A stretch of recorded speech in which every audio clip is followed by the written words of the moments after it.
रहमान रहीम। ਅੱਜ ਸਾਡਾ ਟੌਪਿਕ ਹੈ ਜੀ ਪੰਜਾਬੀ ਜ਼ੁਬਾਨ ਉੱਤੇ ਦੂਜੀਆਂ ਜ਼ੁਬਾਨਾਂ ਦਾ ਅਸਰ।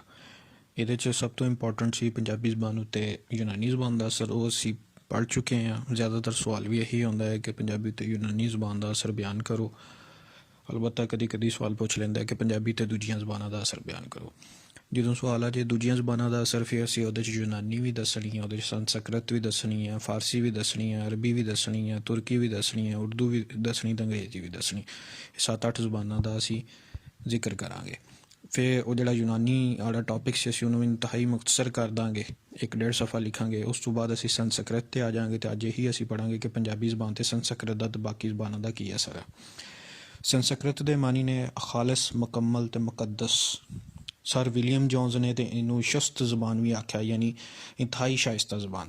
ਇਸੇ ਤਰ੍ਹਾਂ ਸੰਸਕ੍ਰਿਤ ਨੂੰ ਇੰਡੋ ਯੂਰਪੀਅਨ ਜਾਂ ਹਿੰਦ ਆਰਿਆਈ ਜ਼ੁਬਾਨਾਂ ਜਿਹੜੀਆਂ ਸੀ ਉਹਨਾਂ ਦੀ ਖਾਤੇ 'ਚ ਪਾਇਆ ਜਾਂਦਾ, ਕਿਉਂਕਿ ਫਾਰਸੀ, ਲਤੀਨੀ, ਯੂਨਾਨੀ, ਜਰਮਨੀ ਅਤੇ ਅੰਗਰੇਜ਼ੀ ਵਗੈਰਾ ਤਰ੍ਹਾਂ ਇੱਕ ਪੁਰਾਣੀ ਜ਼ੁਬਾਨ ਹੈ ਅਤੇ ਇਹਦੇ ਬਹੁਤ ਸਾਰੇ ਲਫ਼ਜ਼ ਯੂਨਾਨੀ, ਲਾਤੀਨੀ ਅਤੇ ਅੰਗਰੇਜ਼ੀ ਨਾਲ ਮਿਲਦੇ ਨੇ। ਕਿਹਾ ਜਾਂਦਾ ਕਿ ਉਸਤਾਦ ਦੇ ਜ਼ਮਾਨੇ ਦੀ ਲਿਖੀ ਹੋਈ ਹੈ, ਉਹਦੇ ਨੇੜੇ ਤੇੜੇ ਦੀ ਲਿਖੀ ਗਈ ਸੀ। ਕੁਛ ਵਿਦਵਾਨਾਂ ਨੇ ਆਖਿਆ ਹੈ ਕਿ ਪੰਜਾਬੀ ਸੰਸਕ੍ਰਿਤ ਵਿੱਚੋਂ ਨਿਕਲੀ ਹੈ ਅਤੇ ਪੰਜਾਬੀ ਦੀ ਮਾਂ ਦਰਾਵੜੀ ਬੋਲੀਆਂ ਨਹੀਂ ਹਾਂ। ਅਲਬੱਤਾ ਇਹਨਾਂ ਦਾ ਅਸਰ ਬਹੁਤ ਹੈ। ਇਹਦਾ ਵੀ ਸਿੱਟਾ ਸੀ। ਇਸ ਤੋਂ ਪਹਿਲੇ ਜਿਹੜਾ ਪਹਿਲਾ ਟੌਪਿਕ ਕੀਤਾ ਸੀ ਕਿ ਪੰਜਾਬੀ ਜ਼ੁਬਾਨ ਦੀ ਤਾਰੀਖ ਕੀ ਹੈ, ਉਹਦੇ 'ਚ ਅਸੀਂ ਕਰ ਚੁੱਕੇ ਹਾਂ ਕਿ ਪੰਜਾਬੀ ਕਿਆ ਵਾਕਈ ਸੰਸਕ੍ਰਿਤ ਤੋਂ ਨਿਕਲੀ ਹੈ ਜਾਂ ਇਹ ਇੱਕ ਅਲੱਗਾ ਜ਼ੁਬਾਨ ਹੈ ਜਿਹੜੀ ਕਿ ਇੱਥੇ ਪਹਿਲੇ ਹੀ ਬੋਲੀ ਜਾਂਦੀ ਸੀ। ਸੰਸਕ੍ਰਿਤ ਅਤੇ ਪੰਜਾਬੀ ਦਾ ਜੋੜ ਜੇ ਅਸੀਂ ਦੇਖੀਏ, ਦੂਸਰੀ ਸਾਡੀ ਹੈਡਿੰਗ ਬਣੇਗੀ। ਮਤਲਬ ਪਹਿਲਾਂ ਇੰਟਰੋਡਕਸ਼ਨ ਹੋ ਗਿਆ, ਫਿਰ ਉਸ ਤੋਂ ਬਾਅਦ ਸੰਸਕ੍ਰਿਤ ਅਤੇ ਪੰਜਾਬੀ ਦਾ ਜੇ ਜੋੜ ਦੇਖੀਏ ਤਾਂ ਸਰਫੀ ਲਿਹਾਜ਼ ਨਾਲ ਜਿਹੜੀ ਲਫ਼ਜ਼ਾਲੀ ਸਾਂਝ ਹੈ, ਯਾਨੀ ਕੁਛ ਐਸੇ ਲਫ਼ਾਜ਼ ਹੈ ਜਿਹੜੇ ਸੰਸਕ੍ਰਿਤ 'ਚ ਵੀ ਮੌਜੂਦ ਨੇ ਅਤੇ ਪੰਜਾਬੀ 'ਚ ਵੀ ਮੌਜੂਦ ਨੇ, ਲੇਕਿਨ ਨਹਿਵੀ ਬਣਤਰ ਜਾਂ ਜਿਹੜੀ ਗ੍ਰਾਮਰ ਦੇ ਅਸੂਲ ਆ ਉਹ ਸੰਸਕ੍ਰਿਤ ਦੇ ਮੁਖਤਲਫ ਹੈ ਅਤੇ ਪੰਜਾਬੀ ਦੇ ਮੁਖਤਲਫ ਹੈ। ਫਿਰ ਪੰਜਾਬੀ ਸੰਸਕ੍ਰਿਤ ਤੋਂ ਵੱਖਰੀ ਭਾਸ਼ਾ, ਮਤਲਬ ਇਸੇ ਬੁਨਿਆਦ 'ਤੇ ਅਸੀਂ ਕਹਿ ਸਕਦੇ ਹਾਂ ਕਿ ਜਿਹੜੀ ਪੰਜਾਬੀ ਆ ਉਹ ਸੰਸਕ੍ਰਿਤ ਤੋਂ ਵੱਖਰੀ ਭਾਸ਼ਾ ਜਾਂ ਵੱਖਰੀ ਜ਼ੁਬਾਨ ਹੈ, ਕਿਉਂਕਿ ਇਹਦੀ ਗ੍ਰਾਮਰ ਜਿਹੜੀ ਹੈ ਉਹਦੇ ਨਾਲ ਨਹੀਂ ਮਿਲਦੀ। ਇਹੀ ਕਿਹਾ ਗਿਆ ਹੈ ਕਿ ਲਸਾਨੀ ਜ਼ਾਬਤਿਆਂ ਅਤੇ ਅਸੂਲਾਂ ਵਿੱਚ ਇਹ ਕਾਇਦਾ ਪੁਰਾਣੇ ਵੇਲਿਆਂ ਤੋਂ ਮਾਮੂਲ ਵਿੱਚ ਚੱਲਿਆ ਆ ਰਿਹਾ ਹੈ ਕਿ ਲੋਕਾਈ ਲਫ਼ਜ਼ਾਂ ਦੀ ਵੀ ਸ਼ਕਲ ਨਹੀਂ ਬਦਲਦੀ, ਯਾਨੀ ਐਸੇ ਲਫ਼ਜ਼ ਜਿਹੜੇ ਲੋਕਾਂ ਦੇ ਸੀਨਾ ਬਸੀਨਾ ਚੱਲਦੇ ਆ ਰਹੇ ਹੁੰਦੇ ਨੇ ਉਹਨਾਂ ਦੀ ਵੀ ਸ਼ਕਲ ਨਹੀਂ ਬਦਲਦੀ। ਅਗਰ ਇਹ ਸੰਸਕ੍ਰਿਤ ਤੋਂ ਨਿਕਲੀ ਹੁੰਦੀ ਤਾਂ ਸੰਸਕ੍ਰਿਤ ਦੇ ਜਿਹੜੇ ਬਹੁਤ ਸਾਰੇ ਢੇਰ ਸਾਰੇ ਲਫ਼ਜ਼ ਜਿਹੜੇ ਲੋਕਾਈ ਲਫ਼ਜ਼ ਹੋਣੇ ਸੀ ਉਹ ਐਜ਼ ਇਟ ਇਜ਼ ਪੰਜਾਬੀ 'ਚ ਹੋਣੇ ਸੀ। ਜੇਕਰ ਪੰਜਾਬੀ ਜ਼ੁਬਾਨ ਸੰਸਕ੍ਰਿਤ ਵਿੱਚੋਂ ਨਿਕਲਦੀ ਤਾਂ ਘੱਟ ਤੋਂ ਘੱਟ ਇਹਦੇ ਲੋਕਾਈ ਲਫ਼ਜ਼ ਤਾਂ ਇਹਦੇ ਵਿੱਚ ਹੁੰਦੇ, ਪਰ ਇੰਜ ਨਹੀਂ। ਪੰਜਾਬੀ ਅਜੇ ਥੋੜ੍ਹੀ ਸਖਤੀ ਨਾਲ ਆਪਣੇ ਲਹਿਜੇ ਦੀ ਪੈਰਵੀ ਕਰਦੀ ਨਜ਼ਰ ਆਉਂਦੀ ਹੈ। ਜਿਹੜਾ ਲਫ਼ਜ਼ ਉਹਦੇ ਲਹਿਜੇ ਮੁਤਾਬਕ ਨਾ ਹੋਵੇ ਉਹਨੂੰ ਉੱਕਾ ਹੀ ਕਬੂਲ ਨਹੀਂ ਕਰਦੀ। ਜਦਕਿ ਸੰਸਕ੍ਰਿਤ ਦੇ ਵਿੱਚ ਬਹੁਤ ਸਾਰੇ ਐਸੇ ਲਫ਼ਜ਼ ਨੇ ਜਿਹੜੇ ਇੰਤਹਾਈ ਨਰਮ ਲਫ਼ਜ਼ ਨੇ, ਮਸਲਾਂ ਆਕਾਸ਼, ਪ੍ਰੇਮ, ਪ੍ਰੇਮੀ, ਜਲ, ਪਵਿੱਤਰ, ਚੰਦਰਮਾ, ਗ੍ਰਹਿਸਤੀ ਵਗੈਰਾ। ਠੀਕ ਹੈ, ਨਰਮ ਔਰ ਲਤੀਫ ਸੰਸਕ੍ਰਿਤੀ ਲਫ਼ਾਜ਼ ਨੇ, ਲੇਕਿਨ ਪੰਜਾਬੀ ਜ਼ੁਬਾਨ ਨੇ ਦਾ ਜਿਹੜਾ ਲਹਿਜਾ ਵਾ ਉਹ ਬਾਰੋਬ ਲਹਿਜਾ ਵਾ। ਠੀਕ ਹੈ, ਉਹਦੇ 'ਚ ਇੰਨਾ ਜ਼ਿਆਦਾ ਹੁਸਨ ਨਜ਼ਾਕਤ ਜਿਹੜਾ ਵਾ ਉਹ ਇੱਦਾਂ ਦੀਆਂ ਚੀਜ਼ਾਂ, ਇੱਦਾਂ ਦੇ ਲਫ਼ਾਜ਼ ਉਹ ਕਬੂਲ ਨਹੀਂ ਕਰਦੀ। ਇਸੇ ਵਜ੍ਹਾ ਤੋਂ ਉਹਨੇ ਪੰਜਾਬੀ ਨੇ ਆਪਣੇ ਮਜ਼ਾਜ ਔਰ ਲਹਿਜੇ ਦੇ ਖਿਲਾਫ ਇਹਨਾਂ ਮੁਹਾਵਰਿਆਂ ਨੂੰ, ਇਹਨਾਂ ਲਫ਼ਜ਼ਾਂ ਨੂੰ ਬਿਲਕੁਲ ਕਬੂਲ ਨਹੀਂ ਕੀਤਾ, ਕਿਉਂਕਿ ਪੰਜਾਬੀ ਮਸਲਨ ਜਿਹੜਾ ਲਸਾਨੀ ਜ਼ਾਬਤਾ ਹੈ ਉਹਦੇ ਮੁਤਾਬਕ ਤਾਂ ਇਹੀ ਹੈ ਕਿ ਜਿਹੜਾ ਮਾਮੂਲ ਵੀ ਇਹੀ ਹੈ ਕਿ ਲੋਕਾਈ ਲਫ਼ਜ਼ ਜਿਹੜੇ ਆ ਉਹ ਆਪਣੀ ਸ਼ਕਲ ਤਬਦੀਲ ਨਹੀਂ ਕਰਦੇ। ਅਤੇ ਇਹ ਇਸੇ ਵਜ੍ਹਾ ਤੋਂ ਸੰਸਕ੍ਰਿਤ ਦੇ ਇਹ ਲਫ਼ਜ਼ ਜਿਹੜੇ ਨੇ, ਹਾਲਾਂਕਿ ਇੰਤਹਾਈ ਆਮ ਇਸਤੇਮਾਲ ਹੋਣ ਵਾਲੇ ਲਫ਼ਜ਼ ਹੈ, ਇਸ ਪੰਜਾਬੀ 'ਚ ਆਪਣੀ ਜਗ੍ਹਾ ਨਹੀਂ ਬਣਾ ਸਕੇ, ਕਿਉਂਕਿ ਪੰਜਾਬੀ ਦਾ ਲਹਿਜਾ ਇਹਨਾਂ ਨੂੰ ਕਬੂਲ ਨਹੀਂ ਕਰਦਾ। ਇਸ ਤੋਂ ਬਾਅਦ ਆ ਜਾਂਦਾ ਕਿ ਮਾਹਰੀਨ ਲਸਾਨੀਆਤ ਦਾ ਦਾਅਵਾ। ਬਹੁਤ ਸਾਰੇ ਮਾਹਰੀਨ ਲਸਾਨੀਆਤ ਜਿਨ੍ਹਾਂ 'ਚ ਬਾਬਾ ਬੱਧ ਸਿੰਘ, ਬਨਾਰਸੀ ਦਾਸ ਜੈਨ ਅਤੇ ਮੋਹਨ ਸਿੰਘ ਦੀਵਾਨਾ ਪੰਜਾਬੀ ਨੂੰ ਸੰਸਕ੍ਰਿਤ ਦੇ ਖਾਤੇ 'ਚ ਪਾ ਦਿੰਦੇ ਨੇ। ਮੋਹਨ ਸਿੰਘ ਦੀਵਾਨਾ ਕਹਿੰਦਾ ਕਿ ਜੀ ਸੰਸਕ੍ਰਿਤ ਜਿਹੜੀ ਆ ਸੰਸਕ੍ਰਿਤ ਨੂੰ ਪੰਜਾਬੀ ਦਾ ਮੁੱਢ ਮੰਨਦਾ ਵਾ। ਠੀਕ ਹੈ, ਲੇਕਿਨ ਇਹਦੇ 'ਚ ਕੋਈ ਸ਼ੱਕ ਨਹੀਂ ਕਿ ਪੰਜਾਬੀ ਵਿੱਚ ਸੰਸਕ੍ਰਿਤ ਦੇ ਬਹੁਤ ਲਫ਼ਜ਼ ਹਨ, ਪਰ ਜੇ ਹੱਕੀ ਗੱਲ ਦੇਖੀਏ ਤਾਂ ਪੰਜਾਬੀ ਦਾ ਤਾਲੁਕ ਉਸ ਕਦੀਮ ਜ਼ਬਾਨ ਨਾਲ ਹੈ ਜਿਹੜੀ ਆਰਿਆਵਾਂ ਦੀ ਆਮਦ ਤੋਂ ਪਹਿਲਾਂ ਇੱਥੇ ਬੋਲੀ ਜਾਂਦੀ ਸੀ। ਪਰ ਸਾਡਾ ਪਹਿਲਾ ਟੌਪਿਕ ਇਹਦੇ 'ਤੇ ਮੁਕੰਮਲ ਤਫਸੀਲ ਬਿਆਨ ਕਰਦਾ ਹੈ ਕਿ ਆਰਿਆਵਾਂ ਦੇ ਆਉਣ ਤੋਂ ਪਹਿਲੇ ਵੀ ਇੱਥੇ ਦਸੂ, ਪੁੰਨੀ, ਦੂਸਰ ਦੇ ਕਬੀਲੇ ਸਨ ਅਤੇ ਉਹਨਾਂ ਦੀ ਆਪਣੀ ਲੈਂਗੁਏਜ ਸੀ। ਉਸ ਤੋਂ ਅਗਲੀ ਹੈਡਿੰਗ ਆ ਜਾਂਦੀ ਕਿ ਪੰਜਾਬੀ ਇੰਡੋ ਯੂਰਪੀਅਨ ਜ਼ਬਾਨ ਹੈ।